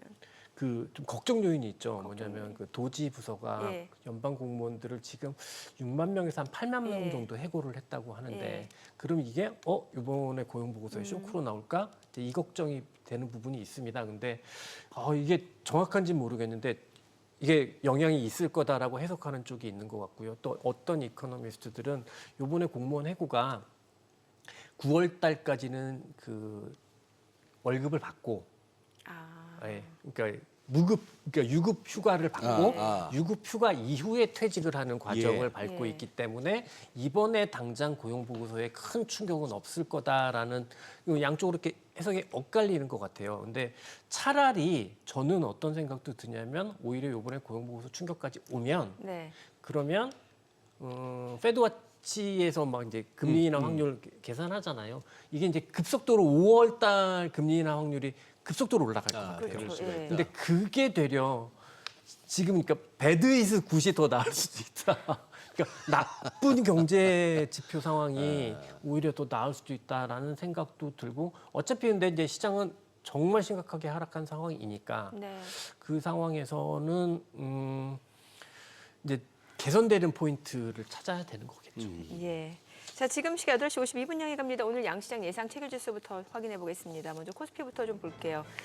오늘 코스피가 1.9% 하락이 예상됩니다. 예상 체결지수 2,439포인트, 코스닥도 2.4% 하락 예상됩니다. 예상 체결지수 666포인트입니다. 시가총액 상위 종목 예상 체결가 좀 볼게요. 지금 삼성전자가 2% 하락 예상되고요. 호가는 56,200원, SK하이닉스 3.9% 약세 출발 예상됩니다. 예상 체결가 188,000원, 삼성바이오로직스도 1% 내림세가 예상되고요. 호가는 110만 원, 그리고 LG에너지솔루션 1.2% 하락 예상됩니다. 예상 체결가는 31만 1,000원이고요. 현대차가 2.3% 하락 예상됩니다. 호가 18만 9,300원, 기아도 1.9% 내림세가 예상됩니다. 예상 체결가 8만 9,000원. 삼성전자, 우선주, 셀트리온 모두 지금 2% 가까운 하락이 예상됩니다. 각각 호가 46,100원, 17만 100원이고요. 이 가운데 한화 에어로스페이스가 1.8% 상승 예상됩니다. 어제도 5% 강세를 보여줬었죠. 오늘 71만 원 지금 호가 잡히고 있고 네이버가 0.4% 하락이 예상됩니다. 코스닥 시가총액 상위 종목 예상 체결가도 보겠습니다. 알테오젠이 1.9% 하락 예상됩니다. 호가 35만 8,000원, 에코프로비엠 3.8% 하락 출발 예상되고요. 예상 체결가 87,700원. HLB 1% 하락 예상됩니다. 호가 56,300원이고 에코프로도 3.8% 약세가 예상됩니다. 예상 체결가 46,000원이고 레인보우 로보틱스 0.9% 하락 예상되고요. 삼천당자 1.2% 내림세 예상됩니다. 어제 4.7% 올랐었는데 오늘 좀 하락 출발 예상되네요. 호가 18만 1,200원. 휴젤 보합 예상되고요. 클래시스 0.8% 지금 상승 예상됩니다. 어제는 보합에서 마감이 됐었고 오늘은 상승이 좀 예상되네요. 지금 호가 6만 1,000원. 파마리서치, 리가캠바이오는 모두 하락 출발 예상됩니다. 자, 이제 개장까지 한 6분여 가량 남았는데요. 일단 뭐 시작 자체는 좀 하락이 좀 불가피할 것으로 보여지는데 사실 어제도 외국인 매도를 했음에도 불구하고 그래도 시장에서는 뭔가 좀 뭐 방산이라든지 엔터주 이런 쪽으로 매수세가 좀 들어오면서 낙폭을 줄여냈는데 오늘도 글쎄요. 오후장, 오전장 많이 다를 것 같다는 생각도 들고요. 뭐 오전 오후를 떠나서 한 11시 뭐 고무렵부터 또 많이 아마 그거 하지 않을까 싶은데요. 변곡점이 좋은 의미든 나쁜 의미든 될 수 있을 것 같은데. 그리고 오늘 개장하고 한 1시간 남짓이 그 정치 테마주의 마지막 푸닥거리 시간이죠. 예, 그렇게 됐는데, 야 지금 그래도 낙폭은 적은 편이고 지수물 흐름은 미국 사실 어제 정도 같은 그런 식으로 빠지고 나서 또 더 빠진다는 거는 좀 그거는 뭐 김진 대표님 말씀하신 맞다나 시스템 리스크 정도일 때나 가능한 얘기라서 그거 하긴 한데 아니 지금 저는 또 그간 중에 베트남하고 중국에 요즘 뭐 중국 비중은 많이 줄었다고 합니다만 베트남에 저렇게 두드려 맞으니까 나이키하고 애플이 아작이 나지 않습니까? 근데 우리 기업들도 아직도 베트남에 많잖아요. 그렇습니다. 이건 결국 한번 이렇게 우리한테 쓰리 쿠션으로 악영향을 줄 수밖에 없잖아요. 네, 그렇습니다. 이거는 베트남이나 제가 어저께 관세를 보면서 이건 네. 너무 무자비한 관세다라고 예. 이야기를 했던 이유 중에 하나가 캄보디아한테도 관세를 매겼단 그러니까 말이죠. 제일 높더라고요. 예, 근데 굉장히 이제 캄보디아의 경제가 그렇게 잘 사는 나라가 아닌데도 그러니까, 예. 저런 관세를 매긴다는 건 무자비한 거라는 거죠. 근데 이유는 하나겠죠. 중국이 캄보디아를 경유해서 우회 수출을 하는 거에 대한 관세를 매기겠다. 그 얘기다. 예, 이제 그런 거라고 생각을 하고 우리나라도 당연히 캄보디아건 베트남이건 이제 우회 수출 경로가 있기 때문에 이제 똑같이 영향을 받는 상황이다라고 볼 수 있을 것 같습니다. 그래서 앞으로 어떻게 될 것 같아요? 미증시 어떻게 될 것 같아요? 아주 핵심적인 질문을 해주셨는데 사실 이게 제일 궁금해요. 네. 예, 앞으로 그래서 어떻게 되냐 이게 중요해요. 일단은 빠질 때 잘 빠졌어야 되는데 예. 되게 안 좋게 빠진 것 같습니다. 안 좋게 무슨 얘기냐면 미국 시장에 어찌됐든 AI 주도주들이 계속해서 끌고 왔던 상황인데 예. 지금 모든 거의 한 2개 종목 정도를 제외하면은 중장기 추세가 다 무너졌어요. 근데 중장기 추세가 무너지게 되면 시장이 이렇게 쉽게 좋아지기가 어렵거든요. 그래요? 그럼 좋아지려고 한다면 아주 빠른 시간 내에 지난 밤에 빠진 거 이상의 상승이 하룻밤에 네. 그런 식으로 회복이 되는 모습이 나와서 이제 상쇄된다고 하죠. 영혼을 없앴된다고 하는 그런 네. 흐름이 나와야 그나마 계속해서 시장을 좀 기대해 볼 수 있는 상황인 것 같고, 저는 왜 빠졌냐가 늘 중요하겠지만 어떻게 빠졌냐가 더 중요하다고 생각을 하거든요. 이제 실제로 투자를 하는 사람의 입장에서 생각을 해보면, 그러면 어저께 하락은 단기적으로는 뭐 과매도처럼 생각할 수 있겠습니다만, 빠진 형태는 추세적으로 보면은 굉장히 안 좋게 빠졌다라는 생각이 들고, 이렇게 안 좋게 빠진 상황이라고 하면 회복되는데 회복이 될 수 있을지도 아직 잘 모르겠고, 상당 기간 동안은 시장 주식이 올라야 우리가 투자할 수 있는 거지 않습니까? 그거를 중기적으로 단기 초단기 아니고는 기대하기 또 어려울 수도 있겠다는 생각을 합니다. 제가 또 찝찝한 것 중에 하나가 이렇게 뭐 아무래도 업이다 보니까 이 사람은 어떻게 보나, 이분은 또 어떻게 보나 하는 차원에서 다른 이렇게 영상들을 본단 말이죠. 네. 보면서 저는 또 꼭 실시간 채팅이건 뭐 댓글이건 체크를 합니다. 그거 의외로 저는 지금까지 오면서 높아요. 네. 거기에 따라서 하하 이거 보니까 대충 다 왔구나, 내지는 이거 아직 멀었구나, 댓글이나 채팅창 분위기 보니까. 근데 지금은 현재 그래요. 댓글 분위기로 봐서는 아직 멀은 것 같아요. 저는. 멀었다라는 게 이게 쉽게 단기적으로 기술적 반등 차원은 이렇게 기대해 볼 수 있겠는데 진짜 바닥을 진짜 논하려면 아직도 한참 남았겠다 싶은 생각이 드는 게 너무 희망 회로가 많아요. 네. 그리고 이른바 강세론자들이 세상이 바뀌고 시장을 갖다가 움직이는 그 모멘텀이 바뀌고 배경이 바뀌었는데 자꾸 옛날 얘기만 해요. 강세론자들이. 그걸 붙들고 또 댓글이나 채팅창 보면은 맞습니다, 기다렸습니다, 당신밖에 없습니다 이런 거 쓰니까 옛날 2차 전지 생각나는 거죠. 네. 나스닥도 그 꼴 나나 싶은 거.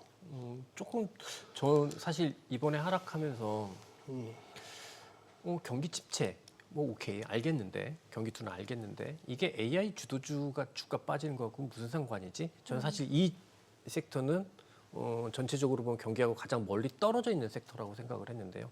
그런 생각이었었는데 어저께 관세를 보면서 빠질 수도 있겠구나라는 생각을 했습니다. 이게 뭐냐면 대만에 30%가 넘는 관세를 매겼단 말이죠. 네. 그러니까. 그러면 어떤 현상이 벌어지냐면 우리나라 하이닉스가 HBM을 이제 TSMC에 공급을 합니다. 네네네. 그렇죠. TSMC가 엔비디아의 칩을 만드니까. 그러죠.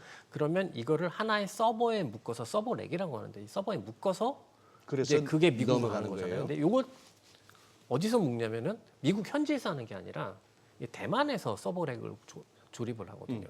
그러면 이 서버렉 자체가 이제 미국으로 수출이 되는 네. 거란 말이죠. 그렇다라고 하면 이 부품의 이 서버렉이 가장 핵심적인, 데이터 센터에는 가장 핵심적인 건데 이게 관세가 30%가 먹는다는 거잖아요. 이제 물론 앞으로 이제 어떻게 품목별로 이제 조치가 있을지 모르겠습니다만, 그렇다라고 하면 정말 그 천문학적 얘기 저희 개장하고 좀 들어보도록 하겠습니다. 네. 자, 오늘 국내 증시를 확인해 보죠. 개장합니다.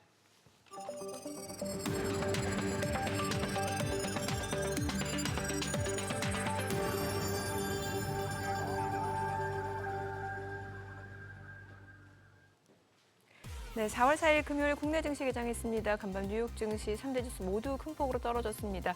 S&P 500 같은 경우는 지금 2020년 1일 기준으로 봤을 때 최대 낙폭이었고, 시가총액도 굉장히 많이 증발됐고, 그동안 시장 상승을 이끌었던 매그니피센트 세븐의 시가총액은 9천억 달러가 증발이 됐습니다. 관세 영향으로 인해서 투매 물량이 굉장히 좀 많이 나오는 상황이었고, 오히려 채권 가격은 또 그러다 보니까 급등하고 있고, 10년물 국채 수익률, 2년물 단기물까지도 좀 국채 수익률은 많이 떨어지는 양상이었습니다. 달러 가치도 많이 떨어졌죠. 저희 양시장 출발 지수 보겠습니다. 코스피가 1.4%, 1.3% 하락합니다. 2,453포인트, 코스닥 0.9% 내림세로 677포인트입니다. 그래도 호가보단 분위기가 괜찮은 것 같네요. 양시장 하락 출발이고, 시가총액 상위 종목 시초가 보겠습니다.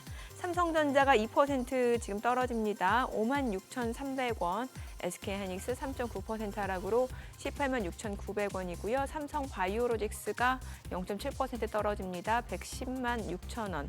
LG에너지솔루션 1.2% 하락으로 31만 1,000원이고요. 현대차도 1% 떨어집니다. 19만 1,400원. 기아가 1% 내림세로 89,800원이고요. 삼성전자 우선주 1% 하락합니다. 46,400원. 셀트리온도 좀 떨어집니다. 172,000원이고요. 하나 에어로스페이스 0.8% 올라갑니다. 상승세 이어가네요. 703,000원. 네이버가 0.6% 하락합니다. 197,400원에 거래되고 있습니다. 코스닥 시가총액 상위 종목 시초가도 보겠습니다. 알테오젠이 0.5% 떨어집니다. 지금 362,500원이고 에코프로비엔 0.7% 하락으로 92,200원, HLB가 1.7% 떨어집니다. 56,000원이고 에코프로가 1.3% 하락으로 47,200원이고요. 레인보우 로보틱스는 0.5% 상승 보여줍니다. 272,500원에 거래되면서 사흘 연속 상승세 이어가고 있고요. 삼천당제약 소폭 하락합니다. 지금 현재 182,700원, 휴젤이 1.4% 올라갑니다. 지금 현재 35만 2천 원에 거래되고 있는 모습으로 하루 만에 지금 반등 보여주고 있고 외국계 창고 쪽에서도 매수 주문 좀 들어옵니다. 클래시스가 0.8% 오름세로 61,300원이고요. 파마리서치 1.6% 하락합니다. 33만 4천 원. 리가캠바이오도 1% 내림세를 보여주고 있습니다.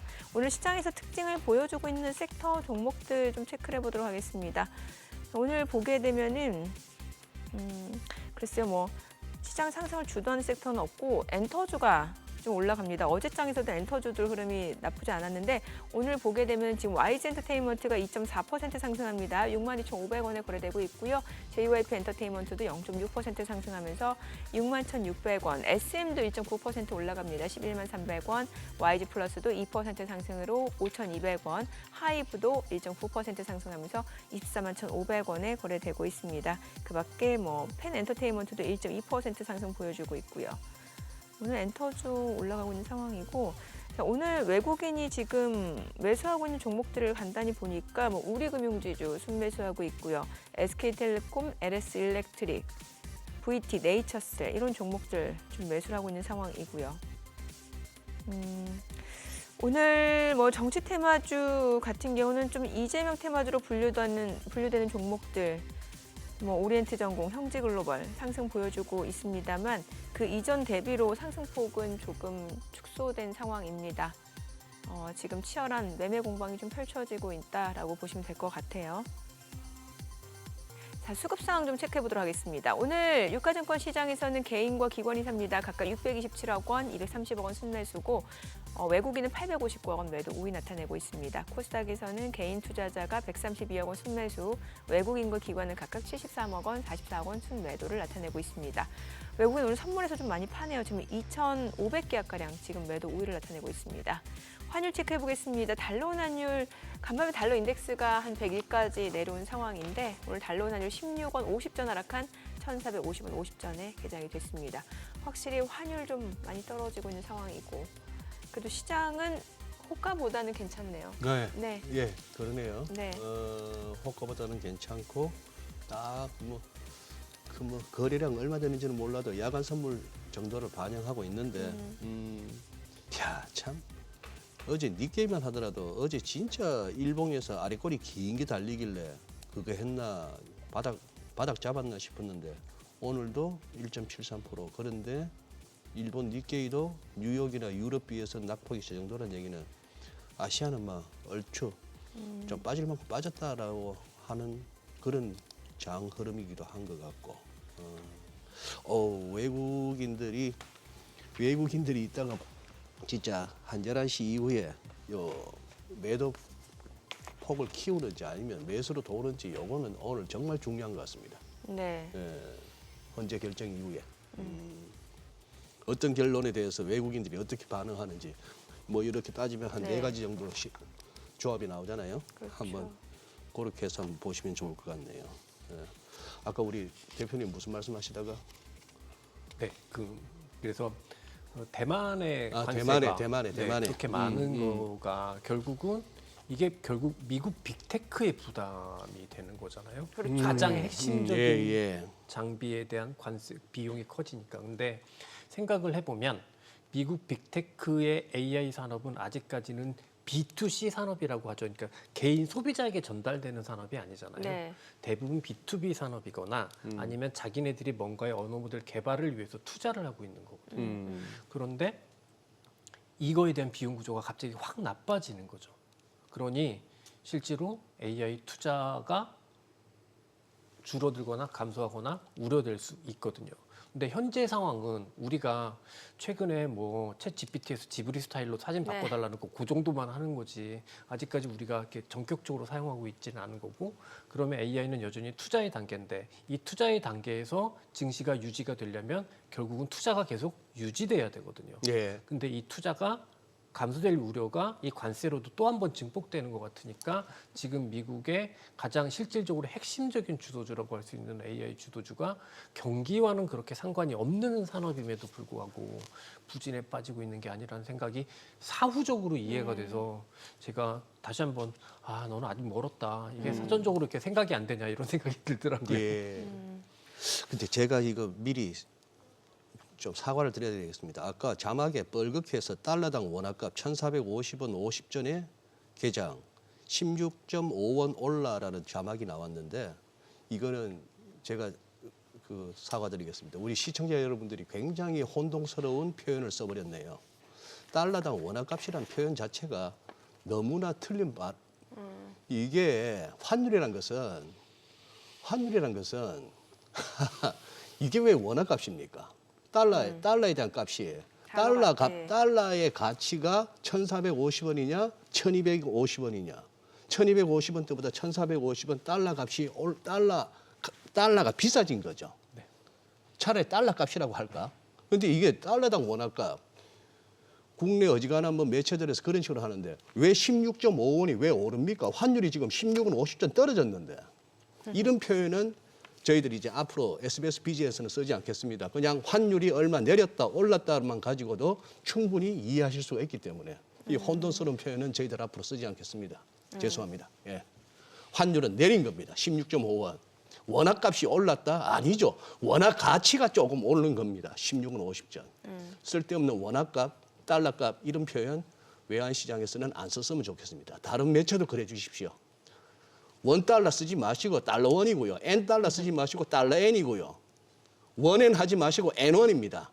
앞에 나오는 게 기준입니다. 맞아요. 예. 환율은 앞에 불러주는 거 한 단위에 대해서 뒤에 거 몇 개가 환율입니다.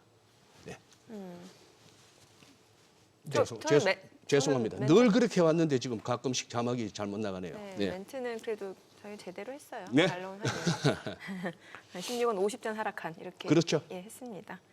근데 이제 하단 자막이 조금 자막이 예, 혼돈스럽게 좀, 나가는 예, 거죠. 혼란스러울 수 근데 있죠.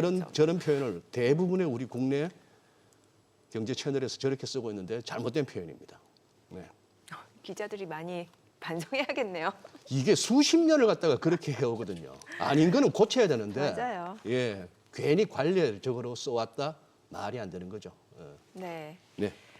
아니 그래서 지금 보면은 주가는 SK 하이닉스가 낙폭이 좀 커지고 있는데 이게 실질적으로 어느 정도 타격이라고 봐야 될까요, 우리가? 반도체는 아직까지 상호 관세가 예. 예외된 게 아니라 예. 부과를 안 받은 거라고 이해를 해야 됩니다. 아, 그럼 지금 아직 안 나온 거죠? 네. 예. 그런데 이제 의약품도 마찬가지인 거고요, 예. 사실은. 네. 어저께 이제 상대적으로 빠졌다 이래서 이제 뭐 조금 괜찮다 이렇게 생각을 하시는 부분이 있지만 예. 그거는 아니고, 근데 다만 그런 부분은 존재하죠. 우리나라 반도체에 대해서 네네. 관세를 크게 매길 경우, 그럼 미국의 마이크론 테크놀로지는 좋겠죠. 네. 그러나 미국의 마이크론 테크놀로지의 캐파가 실질적으로 감당이 안 된단 말이죠. 네. 네. 그렇다라고 하면 결국은 그 피해는 다 오롯이 미국 기업한테 가게 되거든요. 네네. 이 반도체를 사게 되는.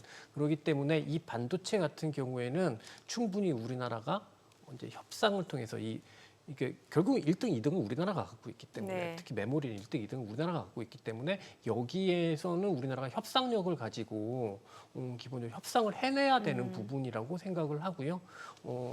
하지만 일단 지난밤에 필라델피아 반도체 지수가 저점을 깼단 말이죠. 그러니까요. 한 10%가량 떨어졌다. 네, 저점을 깼으니까. 그 비하면 우리 지금 얼마나 삼성전자 하이닉스 반도체 선방이에요. 네, 10% 빠진 필라델피아 반도체 지수인데. 예. 그러니까 그렇습니다. 제가 또 말씀을 중간에 끊었네요. 죄송합니다. 아니, 아닙니다. 그래서 그럼 우리나라 반도체 같은 경우는 주가 자체가 지금 사실 딱히 반등할 수 있는 모멘텀을 찾기가 좀 어렵다 이렇게 봐야 되는 거예요. 저는 개인적으로는 반도체 같은 경우에는 글로벌한 관점에서 보자. 예. 예, 그 관점에서 생각을 해보면 주식이 다 빠졌다고 사는 건 아니잖아요. 네네. 이제 올라갈 수 있을 때 사는 거지 예, 않습니까? 예. 그 관점에서 생각해 보면은 단기적인 트레이딩이 아니라고 하면 조금은 기다려야 되는 상황이 여전히 남아 있는 거다라고 말씀드리고 싶어요. 대신 이제 삼성전자 조금 제외할 수도 있을 것 같고. 네. 아니 그러면 이제 앞서서 이제 미국 뉴욕 증시 같은 경우는 지금 이제 뭐 조정이 마무리됐다라고 보기에는 좀 어려운 상황이고, 그럼 국내는 어때요? 국내? 아니 그동안 또 올라왔던 뭐 유럽이라든지 아니면 중국 이런 쪽은 어때요? 좀 피난처가 될 수 있을까요? 일단 피난처가 되려면 예. 우리가 만약에 제가 했던 프랍 트레이더처럼 예. 어느 쪽 롱, 어느 예. 쪽 숏을 잡는 이런 시장 중립형 전략을 하실 수 있는 분들이 많지는 않으시잖아요. 네네. 그렇다라고 하면 상대적으로 덜 빠지는 게 우리한테 의미가 있나? 그냥 빠진 건 빠진 거지. 빠진 건 빠진 그쵸. 거지. 네. 그렇죠. 올라가지 않으면은 네. 큰 의미가 없다. 그러니까 주식을 저는 개인적으로 이거 많은 개인 투자가분들한테 많이 예. 말씀드리는 건데 저는 주식을 사는 이유가 올라갈 것 같아서 사거든요. 네네. 그렇죠. 근데 올라갈 것 같지 않으면 주식을 예. 살 이유가 있나? 예. 그런 측면에서 생각해 보면 우리나라가 상대적으로 조금 안정적인 부분은 분명히 존재하는 것 같기는 합니다만 네. 사실 우리나라 펀더멘탈이 더 좋다 이렇게도 생각 안 되거든요. 네네. 지금 오늘은 이제 환율이 많이 하락을 했기 때문에 내려왔기 때문에 그런 부분이 있지만 사실 달러 지수는 이만큼 빠져 있는데 예. 그 사이에 전 세계 통화 중에서 가장 하락을 하지 못하고 네. 가장 위험한 레벨에 놓여 있었던 통화가 우리나라 통화. 그렇습니다.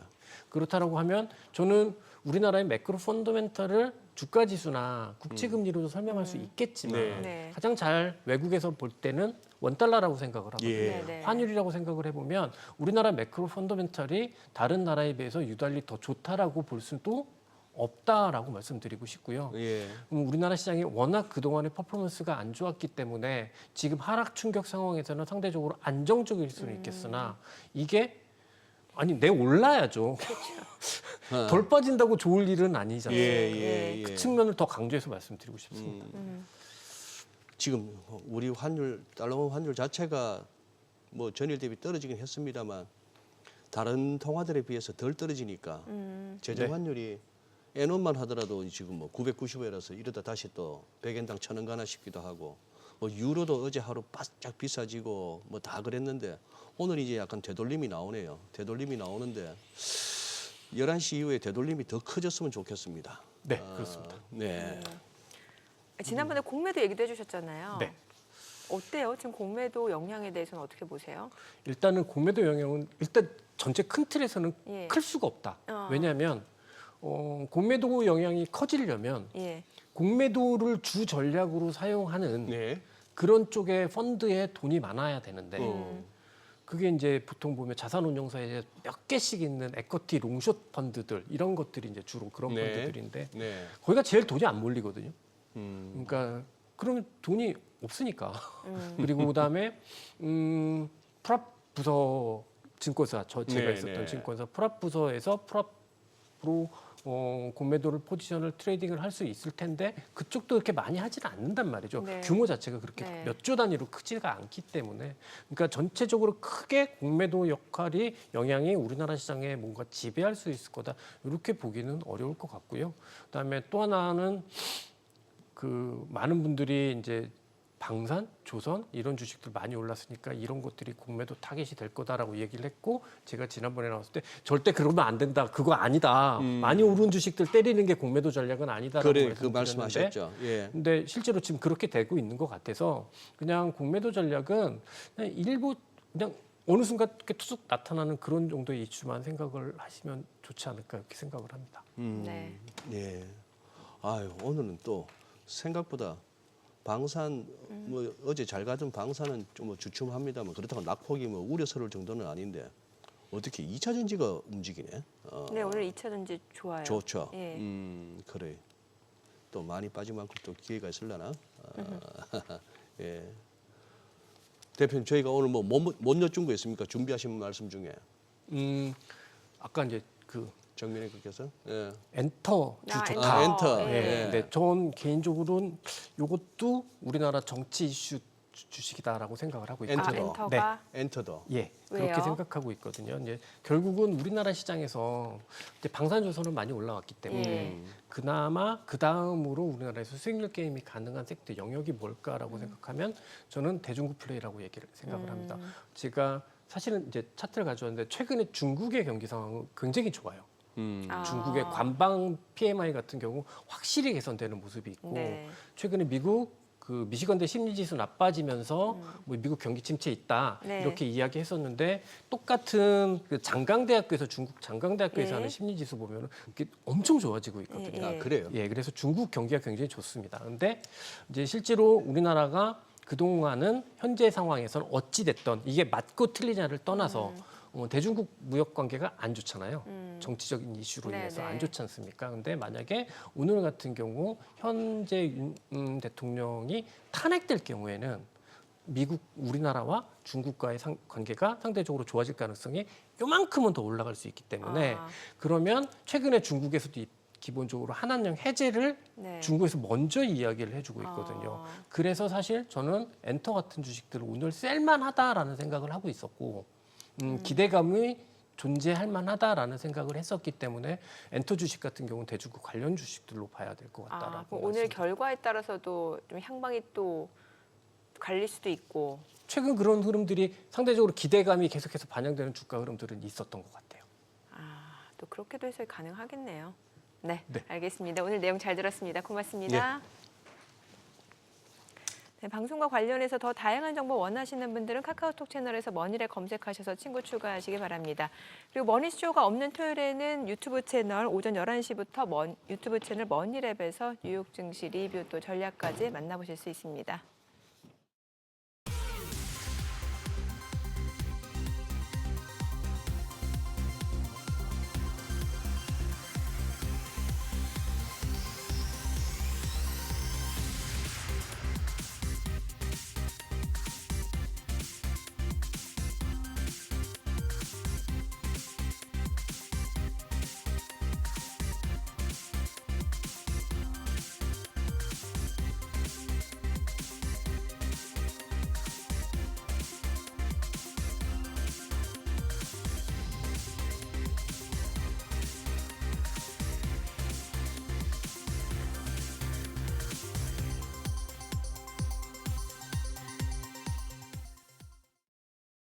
이 시각 시황입니다. 현재 국내 증시 양대 지수 모두 내리고 있습니다. 간밤 뉴욕 증시 폭락 충격을 그대로 이어받는 모습입니다. 코스피가 1.2% 내림세로 2,456포인트 가리키고 있고요. 코스닥도 0.75% 하락하고 있습니다. 현재 678포인트에서 움직임 보여주고 있습니다. 수급 상황 보시죠. 유가증권 시장입니다. 외국인 오늘도 장 초반부터 2,300억 원 넘는 매도 우위를 기록하고 있습니다. 반면 기관은 132억 원 매수 우위, 여기에 개인도 오늘 역시 2,115억 원 순매수세 보여주고 있습니다. 코스닥 시장입니다. 코스닥 시장에서는 메이저 수급 주체의 양 매도가 나타납니다. 외국인이 359억 원 팔자 포지션 취하고 있고 기관도 90억 원의 매도 우위 나타내고 있습니다. 이런 가운데 개인만 홀로 500억 원 가까운 매수 우위 보여줍니다. 등락률 상하위 업종입니다. 오늘은 방송과 엔터, 우주항공과 국방, 그리고 부동산 업종이 상승률 상위권에 위치해 있습니다. 반면 반도체와 반도체 장비를 비롯해서 해운과 전자제품 업종은 하락폭이 큰 것으로 집계됩니다. 그럼 하락장에서도 선방하는 테마 종목별 시세 체크하겠습니다. 우선 어제와 동일하게 관세 피난처로 꼽히는 음원과 음반 섹터가 상승합니다. 음원과 음반 산업은 일정한 형태가 없는 서비스가 주요 매출원이기 때문에 관세 추가 부과 가능성이 매우 낮고 설령 부과되더라도 실적에 미치는 영향이 미미할 것이란 분석이 나오는데요. 관련주 내에서는 YG 엔터테인먼트가 2.45% 강세로 62,700원, YG 플러스가 2.54% 오름세 보여주며 5,240원대에 거래됩니다. 또 하이브가 3.6% 상승합니다. 거래가는 24만 5,500원. SM이 2.6% 가까이 올라가며 11만 1,000원대에 거래되고 있고요. JYP 엔터도 2% 가까운 강세 보여줍니다. 현재 거래가 62,400원으로 집계되고 있습니다. 미디어 관련주도 일부 종목들이 강세 기록 중입니다. 미디어 업종도 수출과 관세에 직접적인 영향을 받지 않는 데다가 오늘은 윤석열 대통령 탄핵 심판 사건에 대한 헌법재판소의 선고가 TV로 생중계되기 때문에 미디어 쪽에 대한 관심이 높아지고 있는데요. 일단 콘텐츠리 중앙이 4%대 오름세로 거래가 8,570원이고요. YTN도 1.59% 오름세, CJ ENM이 0.17% 강세 보여주고 있습니다. 반면 KNN과 한국경제TV는 내림세 기록하고 있습니다. 한편 오늘 반도체 쪽이 좀 무너지는 모습입니다. 오늘 새벽 트럼프 대통령이 반도체에 대한 관세도 조만간 발표하겠다고 밀어붙였고 더불어서 필라델피아 반도체 지수가 10% 가까이 추락했기 때문에 관련주가 조정받고 있는데요. 우선 AI 관련해서는 온 디바이스 AI 쪽이 타격을 받습니다. 다만 지금 장 초반 대비해서는 일부 종목들은 낙폭을 조금씩 줄여내고 있는 모습인데요. 에이펙트가 0.84% 내림세, 리노공업이 1.56% 약세로 거래가 18만 9,800원입니다. 삼성전기가 0.75% 하락하며 11만 9,600원에 거래되고 있고요. HPSP가 2.52% 조정받고 있습니다. 거래가는 2만 5,150원. 더불어서 오픈에지 테크놀로지도 1.48% 내림세 기록하고 있습니다. 마지막으로 고대역폭 메모리인 HBM 관련주도 보겠습니다. 일부 종목들 역시 낙폭을 조금씩 줄여내는 모습이긴 한데요. 미래반도체가 2.37% 약세로 1,280원, 오픈엣지 테크놀로지가 1.56% 하락세 보여주고 있습니다. 삼성전자 지금 2% 가까이 약세 보여줍니다. 거래가는 56,500원이고요. QRT가 1.26% 하락하며 1,980원, 더불어서 레이저셀도 1.27% 하락하며 3,100원대에 거래되고 있습니다. 오늘 시장 예상했던 대로 지금 장 초반부터 약세 보여주고 있습니다. 오늘 장에서 눈여겨볼 업종 어떤 게 있을지 그리고 시장 대응 전략까지 알아보겠습니다. 오늘은 트러스트 투자자문 김정훈 자문역 전화 연결돼 있습니다. 안녕하세요. 네, 안녕하세요. 네, 미중 패권 경쟁이 우주 영역까지 확대되면서 우주 항공 분야에서 한국의 협력이 필요할 것이란 이야기가 나오고 있습니다. 전문가님께서는 관련 업황 전망 어떻게 보시나요? 네, 우주항공 섹터는 미국과 중국 간의 패권 경쟁이 우주 산업 전반에 영향을 미치고 있습니다. 다만 미국은 트럼프 대통령이 화성 탐사를 공언했었고 머스크의 스페이스X 그리고 아마존의 우주위성 발사 등으로 민간 주도의 성장이 이루어지고 있는 반면 중국은 정부 차원에서 진행되고 있다는 점에서 차이가 있습니다.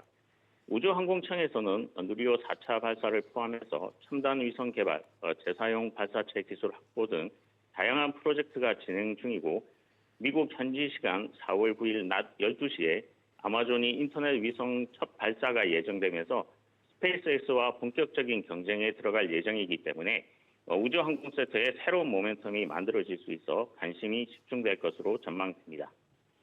네, 그럼 전문가님께서는 우주항공 관련주 중에서 어떤 종목 좋게 보시나요? 먼저 이노스페이스를 말씀드리고 싶은데요. 이노스페이스는 2024년 7월 코스닥 시장에 기술 특례 방식으로 상장한 우주 로켓 발사 서비스 기업으로 위성을 지정된 궤도로 운송해주는 발사 서비스로 수요가 급증하고 있으며 발사체를 제작하고 발사 서비스를 제공할 수 있는 공급자 중 하나로 2025년 3월에 한 차례 연기된 한빛 나노 발사는 오는 7월로 예정되어 있으며 한빛 마이크로를 포함 2025년에는 총 5회 발사를 계획하고 있어 시장 관심이 집중될 것으로 전망이 되며 다음 살펴볼 기업은 캔코어 에어로스페이스로 보잉의 우수 협력사로 선정되며 글로벌 항공우주 시장에서 입지를 강화 중에 있으며 미국 자회사 캔코어 USA와 캘리포니아 메탈을 통해 보잉 디펜스 스페이스 부분에 직접 부품을 납품하고 있으며 예상 수주 잔고가 약 9천억 원으로 추정되면서 실적 성장이 지속될 것으로 보이며 끝으로 말씀드리고 싶은 기업은 바로 한국항공우주로 방산의 캐시카우를 바탕으로 독보적인 기술력과 정부 지원을 바탕으로 성장 가능성이 매우 높은 기업으로 누리호 4차 발사를 포함해 첨단 위성 개발, 재사용 발사체 기술 확보 등 다양한 프로젝트 참여를 통해 경쟁력 확보 및 실적 성장이 지속될 것으로 전망되어 관심 있게 보고 있습니다. 네, 이번 주 마지막 거래일인데 마지막 거래일까지 쉽지 않은 장입니다. 투자자분들 위해서 대응 전략까지 세워주시죠. 미국 트럼프 행정부의 상호 관세 적용으로 불확실성 요인이 하나가 해소되는 과정이고 금일 윤석열 대통령의 탄핵 선고가 11시에 예정된 만큼 탄핵 선고 전후로 정치인 테마 및 조기 대선 정책성 테마, 교육, 부동산, 주상, 교통의 변동성이 커질 수 있는데 이미 선반영된 부분이 있기 때문에 트레이딩 관점에서의 접근이 바람직해 보입니다. 다만 국내 투자 심리에 부정적인 영향을 주었던 정치적인 불확실성이 해소되어져 가는 과정으로 이제는 1분기 실적 발표 시즌에 접어들기 때문에 실적 개선 가능성이 높은 종목군에 대한 저가 매수의 기회로 활용하는 대응 전략이 바람직해 보입니다. 네, 오늘 말씀 고맙습니다. 지금까지 업종과 대응 전략 알아봤습니다.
네, 이제 잠시 오전 11시 헌법재판소가 윤 대통령에 대한 탄핵 심판 선고가 있게 됩니다. 그동안 이제 현 정부의 정책들 사실상 지금 멈추면서 전반적으로 혼란스러운 상황이 좀 지속된 모습이었고 부동산 시장도 뭐 이 부분에 대해서는 마찬가지였던 것 같습니다. 네, 그렇죠. 지금 정책이 추진되고 있기보다는 그냥 네. 필요한 정책에 대한 논의조차도 멈춘 느낌인데요. 자, 탄핵 선고 이후 부동산 시장 어떻게 움직일지 한번 최근 정책들과 더불어서 짚어보겠습니다. 도시화경제 송승현 대표 자리했습니다. 어서 오세요. 송 대표님. 네. 그 비상계엄이 작년 12월 3일이었으니까 벌써 얼마가 됩니까? 이거 4개월이 넘었네요. 그죠? 그렇죠. 네. 예, 그런 상황인데 자, 이제 어쨌거나 오늘 뭐 결론이 어떻게든 나든 일단 또 하나의 이제 그걸로 끝이 난다고는 할 수 없죠. 또 이제 굉장히 하나의 매듭을 짓고 넘어갈 수 되는데 불확실성 하나가 해소되는 날로 보시면 될 것 같고 이게 그러면 부동산 시장에도 변화를 야기할 수 있을까요? 그렇죠. 뭐 결론이 어떻게 나올지는 모르겠지만 네. 인용이 된다라고 하면 불확실성이 완전히 제거가 되는 거는 조금 어려울 것 같아요. 조기 대선을 들어가게 되고 그 안에서 여권과 야권 그리고 진보와 보수가 바라보는 부동산 시각이 다르다 보니까 정치적인 불확실성은 뭐 계속적으로 이어질 수 있다. 네. 그 중에서도 부동산 정책이 국내에 미치는 영향이 워낙 크다 보니까 그런 부분에서는 오히려 그 단기적으로는 매수에 대한 위축이 나타날 수 있고요. 그리고 거래 감소를 통한 관망세가 나타나지 않을까 예상이 되고 있고요. 만약에 기각이 된다라고 하면은 기존에 있었던 정책을 이어서 가는 정책의 연속성이 발생되다 보니까 그런 부분에 대해서는 일정 부분 매수를 보류를 하셨던 분들은 좀 해소를 할 수 있다라고 봐요. 예. 다만 기존은 유지가 되고 있지만 지금 국회에 계속적으로 계류 중인 법안들이 있거든요. 네. 지금 탄핵 그 정국 안에서 굉장히 대치되는 그 뭐 성향이라든지 뭐 이념적 성향이 워낙 강하다 보니까 그리고 정권 후기로 들어가면서 뭐 소위 말하는 향후의 그 레임덕 그리고 뭐 굉장히 좀 그 정치적인 그 법안에 대해서 뭐 통과 뭐 이런 것들은 좀 어렵지 않을까. 그래서 뭐 시장에 참여하시는 분들은 입지적으로 좀 선별적으로 투자를 하거나 뭐 내 집 마련을 할 것으로 보여지고요. 그리고 집권 뭐 그 여당 그리고 예. 향후에 어떤 뭐 부동산을 바라보는 뭐 야권 뭐 이런 뭐 대치적인 부분들이 있긴 하지만 최근 들어서도 토지거래 허가구역이 해제된 이후에 우리가 변화를 봤듯이 탄핵 정국 안에서도 역시 시장에 참여되는 부분들 같은 경우는 토지거래 허가구역이 해제됐을 때 거래량이 폭발적으로 늘어나고 뭐 신고가 가격들이 계속적으로 갱신이 되고 이런 모습들을 본다라면은 정치적인 부분들도 있겠지만 그 지역적으로 움직이는 부분들 그리고 우리가 투자 시장이나 부동산 시장 보면은 서울의 그 강남 3구 이 지역들은 부동산 정책에 좀 예민하게 반응을 하고요. 서울의 외곽 지역은 금리라든지 또는 뭐 경제 변수에 좀 예민하게 반응을 하다 보니까 요번 그 해소된 이후에는 뭐 강남 쪽 이 지역들 중심으로 해서 뭐 가격의 흐름이 좀 다르게 나타날 수 있다 그렇게 봅니다. 사실 이게 뭐 부동산 시장은 어떤 규제보다는 이제 수요와 공급 측면에서 이제 가격이 형성되기 마련인데 이번 정부 들어서는 원래 사실 대규모 공급을 좀 약속했단 말이죠. 네. 근데 그게 이제 제동이 걸린 상황이었고 이러다 보니까 민간 건설사 입장에서도 이게 뭐가 제대로 정해지지 않은 상황이다 보니까 분양 자체를 늦추기도 했잖아요. 예, 맞습니다. 예. 그 정치적인 그 알고리즘이 사실 다 빨아들어가는 네. 그런 구조라서 네. 주변에 예, 그 뭐 부동산 그리고 예. 분양 관련된 콘텐츠를 올려도 예. 네. 뭐 노출이 잘 안 된다고 할 정도예요. 맞아요. 그만큼 많은 분들이 이 정치 쪽으로 관심이 갔다 보니까 아무래도 분양을 하면은 성과가 좀 좋지는 않겠죠. 그래서 공급을 미루는 그런 건설사들이 많다 보니까 분양 실적이 상당히 저조했고요. 2만 5천 가구 중에서 뭐 한 9만 약 한 7천 가구 정도 그 분양을 했었는데 실적률이 굉장히 떨어졌다라고 보여지고요. 그리고 이런 그 흐름 안에서 미분양 물량들이 계속적으로 증가를 하고 있는 상황들.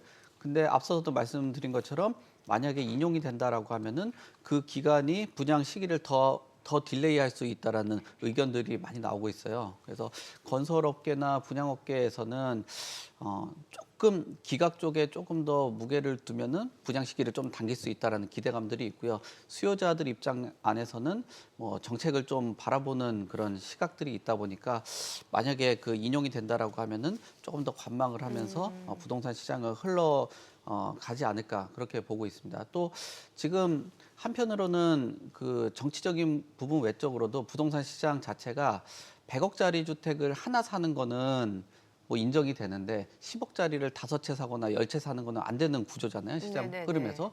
그런 건설사에서 물량을 내놓는다고 해도 받아줄 수 있는 그 수요들이 없다 보니까 이런 부분들도 전반적으로 시장에서 좀 손을 볼 필요가 있다. 그래서 정책적으로는 뭐 인형이든 기각이든 이 흐름을 시장의 뭐 목소리를 좀 담을 필요가 있지 않나 그렇게 봅니다. 네. 아니 뭐 지금 이제 공급이 공급과의 싸움이라 하는데 송 대표님 솔직한 얘기로 대한민국에 지금 아파트도 그렇고 뭐 생수기 그거 아니에요 생활용 숙소 네. 또 지산이 지식인력 산업센터 네. 뭐 할 것 없이 공급이 너무 많아 난리 아닙니까 문제 아닙니까 솔직한 얘기로 뭐 지역별로는 좀 차이가 있죠. 지역별로. 예, 공급이 필요한 지역에서는 공급이 수요 대비 부족하고, 못 쫓아오고 못 있고 쫓아오고. 오히려 수요가 줄고 인구가 감소되는 곳들은 공급 물량들이 너무 과하게 일어나다 보니까 뭐 일정 부분은 지자체 안에서 공급에 대한 그 물량들이나 이런 부분들은 좀 조절을 해 가면서 좀 수급 조절을 할 필요가 있지 않나 그렇게 봅니다. 이 참 아침 시간대에 이 황금 같은 시간에 주식을 하시든 뭐 부동산 관련해서 하시든 이게 참 편안하게 웃으면서 서로 좋은 얘기를 하고 뭐 희망이 있어야 되는데 네. 지금 시기적으로 주식도 다들 물려서 전전긍긍하고 힘들어하시는 와중에 네. 부동산도 송 대표님 거의 매주 뵙니다만 네. 참 그거 한 게 주변에서 너무 힘들어하시는 걸 갖다가 거의 뭐 매일 보다시피 하니까 네. 목돈이 생겨서 대출까지 받아가지고 네. 상가 하나 분양받았는데 네. 임대 저기 나가지도 않아. 겨우겨우 어떻게 한번 해봤더니만 받는 임대료 가지고 대출 이자금도 안 돼. 네. 생수기인가 뭔가 그거 듣는 순간에는 이거 뭐 어쩌면 나한테 이런 행운이 싶어서 결국 쉬쉬하면서 가족들도 모르게 했는데 이걸로 지금 언제 이거 헤어날지 모르는 빚이 돼. 네. 이게 사실 현실이거든요. 그래서 그 투자를 하셨던 분들 요즘에 불면 소리가 생활용 숙박시설이 생활이 안 되는 숙박시설 그러니까, 뭐 예. 오히려 적자가 돼버릴 정도로 예. 그런 약간 변종 상품들이 나온다라는 거는 어떻게 보면 우리가 좀 그 생각을 해봐야 되는 거예요. 왜냐하면 지금 주택을 규제를 하다 보니까 공급자 입장에서도 주택에 대한 규제는 좀 피하게 되고 또 투자자 입장에서도 봤을 때는 그 주택을 마련을 해서 뭐 임대 사업을 영위하고 싶으신 분들도 이게 뭐 계속 규제에 막히고 세금 솔직히 뭐 두드려 맞고 하다 보니까 좀 문제가 생기는 거거든요. 아까도 말씀드린 것처럼 지금 구조 자체가 100억짜리 주택 한 채는 사도 되는데 네. 10억짜리 뭐 5채, 10채는 사면 안 되는 그런 구조다 보니까 예. 많은 분들이 조금 문제 제기를 많이 하는 겁니다. 그리고 뭐 거래에 대한 부분 같은 경우도 외국 같은 경우는 뭐 우리나라는 거래를 많이 하고 주택을 많이 갖고 있는 거에 대해서 문제 제기를 하는데 예.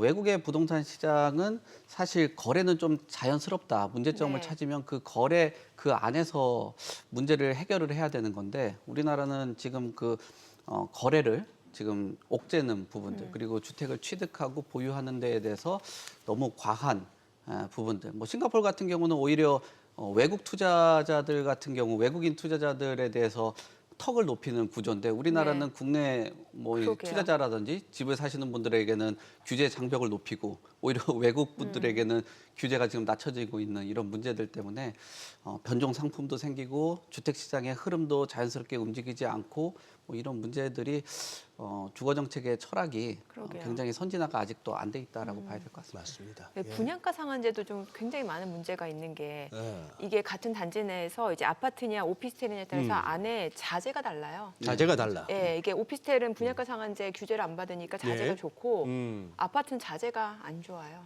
예. 그러니까 이런 규제로 인한 그런 뭐라고 해야 될까요? 좀 부작용 이런 것도 있기 때문에 규제가 꼭 좋다는 생각은 안 들어요. 이번에 토지거래 허가고요. 그 네. 얘기도 좀 더 해볼게요. 그 강남 3구, 용산구 이렇게 토지거래 허가 재지정에 이어서 지금 보니까 압구정, 여의도, 네. 목동, 성수까지 더 연장이 됐어요. 네. 예. 이거 문제가 굉장히 많다라고 평가들을 하고 지금 사실 그 뭐 업계라든지 시장 참여자분들은 최근 들어서 확대 재지정한 것도 열받아 하고 있는 상황에서 지금 네. 또 추가적으로 지정을 하고 있잖아요. 그러게요. 이 토지거래 허가 구역에 대해서 참 뭐 문제가 많은데 실수요자 중심으로 시장을 개편한다라고 하는데 뭐 선진화된 나라 자체가 실수요자 중심으로는 시장이 흘러가지는 않거든요. 네. 투자 시장이 흘러가면서 일정 부분 그 뭐 미래에 대해서도 조금 뭐 기대를 해볼 수 있는 투자 자금들이 들어가 줘야 되는데 지금 지정이 되면서 불만들이 많습니다. 지금 서울시에 있는 압구정동, 여의도, 목동 그 성수 전략정비구역 저 지역들이 서울에서 가장 주택 가격이 비싸고 향후에 재건축들이 일어났을 때는 시세를 견인한다라고 평가받는 그런 지역들인데요. 그 지역들에 이제 1년 정도 추가적으로 연장을 하고요.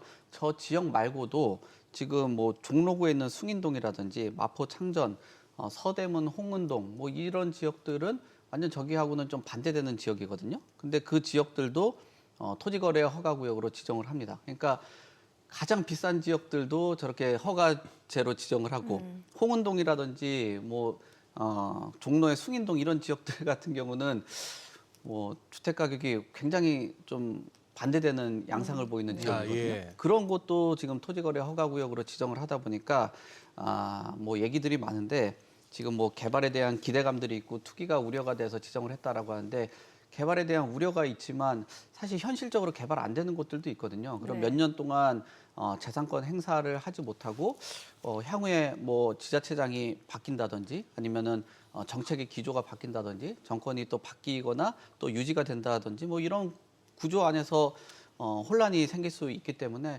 이 토지거래 허가구역에 대한 뭐 얘기들 뭐 이런 부분들은 계속적으로 좀 논의가 되고는 있는데 이제는 좀 어느 정도 뭐 해결을 해야 되는 그 제도고 정책이지 않나 그렇게 봅니다. 일단 이 규제 다시 토지 거래 허가 구역 다시 이제 또 재지정 나오고 나서 집값은 어떻게 됐습니까? 집값은 좀 눌림들이 나타났다라고 그래요? 보는데 그 네. 눌림이 자연스러운 것보다도 인위적이잖아요. 아까 예. 거래를 제한을 하는 거거든요. 그러니까 뭐 예를 들면은 우리가 방송 뭐 머니쇼를 진행을 하는데 예. 그 진행자는 2명은 안 된다. 1명만 해라. 만약에 2명 진행하면은 그 뭐 송출하지 말아라. 또는 뭐 중국집에 가서 짜장면 시켰는데 탕수육은 시키지 말아라. 만약에 시키면은 안 된다. 뭐 이런 식으로 핸드폰은 자기 명의로 2개를 가지면 안 된다. 뭐 이런 식의 예. 규제가 굉장히 강한 거거든요. 예. 그러니까 억지로 거래를 누르다 보니까 인위적으로 가격 눌림이 나타났다라고는 보여지는데 이런 가격의 눌림들이 지속성을 얼마나 가져가느냐라는 거에 대해서 의문을 제기할 수밖에 없는데 예전에도 서울시에서 용역을 하고 그 용역의 연구 결과를 보더라도 단기적으로는 가격에 억제력이 있었다. 하지만 시간이 지나고 나면은 뭐 정책적인 부분들이 숙성이 되고 이후에 가격이 다시 오르는 그런 현상들이 나타났다라는 그런 의견들이 많고 실제 연구 사례로도 나오고 있거든요. 지금 거래를 만약에 이렇게 계속적으로 줄여 나간다라면은 거래에 대한 그 정보가 없게 되고 그런 거래 정보를 통해서 뭐 수요자들에 대한 그 판단, 뭐 조절 능력이 떨어질 수밖에 없죠. 그러다 보니까 변동률이 저렇게 변화가 있는데 이런 변화 과정 안에서 뭐 정책 신뢰도는 떨어지고 있는 상황이고 그리고 문제는 뭐냐면은 이제 지역적인 규제를 하다 보니까 지역을 벗어난 곳들 또 지역을 벗어난 지역 외에도 상품에 변화가 있는 뭐 이런 부분들이 있습니다. 그래서 지금 아파트랑 전세 가격의 변동률은 좀 눌린 현상들이 나타나고 있지만 최근 뭐 저도 어제 상당히 좀 몇몇 곳을 돌아다녀 봤는데 네. 그 지역들에서 사실 뭐 방송에서도 좀 미리 뭐 말씀을 드리면 거래가 많이 났습니다. 뭐 한 뭐 실거래 신고를 한 60일 이내에 해야 되는 그런 상황인데 최근에 뭐 내놓자마자 마용성에 있는 지역들의 거래들은 뭐 하루 이틀 만에 거래가 되는 사례들이 있기 때문에 아마 조만간 목격을 하지 않을까. 토지거래 허가구역의 가격은 강남 상구 쪽은 좀 눌림이 있지만 기타 지역으로는 가격의 변화가 나타날 것으로 뭐 예상되고 있습니다. 그렇게 보신다. 이게 토지거래 허가다 보니까 또 아파트보다는 또 빌라 쪽 매매가 늘었다는 분석도 있어요. 네, 실제로 그런 것들이 많이 나타나고 있고요. 지금 예를 들면은 강남 그 상구보다도 가끔 주택 가격이 더 고가로 형성되고 있는 곳에 용산이거든요. 네. 용산 같은 경우는 한남 뉴타운의 개발 방식이 아파트를 부셔서 아파트를 짓는 게 아니라 빌라를 부셔서 아파트를 짓는 그런 상품이란 말이에요. 재개발이죠. 예. 그렇죠. 재개발이다 보니까 저 지역들의 거래를 통해서 뭐 고가 주택들을 기대를 해보는 분들 그리고 고가 아파트가 있는 곳이 강남이라고 하면 고가 빌라가 많이 또 있는 곳들이 그 한남동이거든요. 그렇죠. 지금 한남 유림 빌라 같은 경우는 50억 정도로 실거래가 됐는데 음마 아파트가 30억대 거래가 됐단 말이에요. 네. 근데 그거 대비했을 때 50억이라는 거는 저 최고가 갱신된 금액보다도 더 높은 것으로 나타나고 있고요. 단순히 지금 그 용산뿐만 아니라 방배동에 있는 곳들도 그 단독주택이라든지 빌라를 부셔서 그곳들의 정비 사업들이 많이 나타나고 있거든요. 지금 방배동에 있는 지금 빌라 그리고 단독주택 같은 경우도 최근 거래가 많이 나타나고 있고 또 거기에서도 거래 가격들이 프리미엄들이 평소보다도 뭐 한 2, 3억씩 뛰는 그런 풍선 효과들이 지금 나오고 있습니다. 그래요. 지금 풍선 효과까지. 네. 이제 재개발 재건축도 이제 여쭤봐야 되는데, 아니 근데 아까 그 무슨 규제 예를 드시면서 첫 번째 예를 머니쇼 진행하다가 둘이 하지 말고 하나만 하라 뭐 그런 어수선한 예를 드십니까? 둘이 하다가 하나만 하라 하면 제가 집에 가야 될 거 아니에요 아무래도. 아니 근데 그만큼 토지거래 허가구역에 대해서 많은 사람들의 반감이 있다. 그만큼 너무 강하게 얘기하고 말도 안 되는 규제다 이런 뜻이에요. 그 정도로 그런 거예요. 네, 말도 그 안 되는 말도 안 돼. 억지다. 제 핸드폰을 가끔씩 보면 업무용이나 뭐 네. 개인용으로도 쓸 수 있는데 하나만 써라. 비즈니스는 쓰지 마라. 그런 의미의 네. 예였다. 아까 짜장면 가면 탕수육 먹고 싶은데 탕수육 시키지 마라. 이런 말도 안 되는 그냥 규제. 이정민 앵커 혼자 해라 이 말씀이 아니고 알겠어요. 셋이 가야죠. 네. 아니 지금 이거 재건축 쪽에 이제 수주 현장이 여럿 있는데 이게 지금 아니 왜 이걸 재건축 가지고 왜 건설업계에서 빈익빈 부익부란 말이 나오는 거죠? 공사비 많이 올라가다 보니까 뭐 돈을 그 있는 사람들 공사하려면은 어쨌든 뭐 보증할 수 있는 정도의 능력이 있어줘야 되고 그 보증을 바탕으로 해서 자금 조달이 될 수 있기 때문에 건설사의 체력도 보는 부분들도 있고요. 뭐 체력이라고 하면 뭐 자금력이라고 말씀을 드려야 되겠죠. 그리고 그 공사 과정 안에서 아무래도 공사비를 감당하고 뭐 이런 재개발 사업들을 많이 해본 곳들 그런 것들을 선정을 하는 거죠. 그리고 조합원 입장에서도 완공된 이후에 건설사가 어떤 브랜드를 달고 있느냐에 따라서 추가적으로 완공 이후에 시세가 또 달라지는 경향들이 있거든요. 그렇기 때문에 10대 건설사들이 대부분 수주를 하고 있는데 10대 건설사 건설사가 아니라 최근 들어서는 뭐 한 5대 3대 건설사가 거의 독점하는 그런 구조예요. 그래서 최근 들어서는 뭐 우리 지금 뭐 항상 언급이 많이 되고 있는 원베일리 같은 뭐 그런 브랜드를 만든 삼성물산이 1위를 기록을 했고요. 그다음에 뭐 대우나 현대, SK 뭐 이런 지역 그 건설사들도 뭐 수주를 한 곳도 있고 뭐 못한 곳들도 있는데 그만큼 지금 빈익빈 부익부가 형성되고 있는 게 건설사 시장 안에서도 그만큼 지금 주택 시장이 경직이 되어 있고 건설 업계도 경직이 되어 있기 때문에 적극적으로 참여도 못하고 선택하시는 분들도 굉장히 좀 우수한 그런 건설사만 선택을 하려고 하는 거죠. 예. 네, 오늘 여기까지 듣겠습니다. 내용 잘 들었습니다. 고맙습니다. 네, 감사합니다.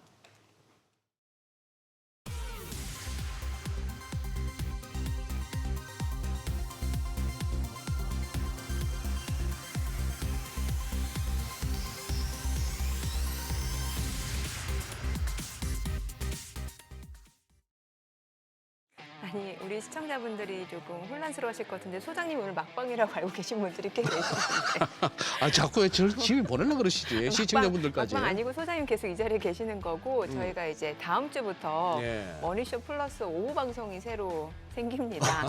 이제 그때 이제 그 강승희 대표님하고 저하고 하는데 소장님 계속 계세요 여기. 그러니까요. 예. 네. 쫓아내지 마십시오. 저 아직 하고 싶은 말도 많고 확인하고 싶은 것도 많습니다, 시장에서. 네. 네, 아니 그리고 오늘 시장 보니까 코스닥이 지금 상승으로 전환이 됐고 코스닥도 낙폭을 많이 줄여내네요. 외국인 현선물 다 파는데도요. 지금 대한민국은 특별한 나라 맞아요. 전 세계에서. 네. 미국 빠진다고 다 같이 빠지고 하는데도 안 이렇잖아요. 지금 니케이는 낙폭이 더 커지고 있는데 네. 우리 코스피도 오늘 잘못하면 아니고 잘하면 네. 플러스로도 돌 수도 있겠는데 네. 그 모멘텀이 뭘지 누가 돌려 세울지 자 지금부터 오늘은 뭐 잘못하면 점심도 그러셔야 될지 모릅니다. 좋은 의미든 나쁜 의미든. 네, 저희 방송 중에 전해드린 내용과 관련해서 모든 투자 판단의 책임은 투자자분들께 있다는 점 알려드립니다. 네, 세상의 모든 돈 되는 정보 재테크 노하우 머니쇼 오늘은 여기서 인사드리겠습니다. 여러분의 모든 경제 SBS 비즈가 함께하겠습니다. 저희는 다음 주 월요일 오전 8시에 찾아뵙겠습니다. 고맙습니다.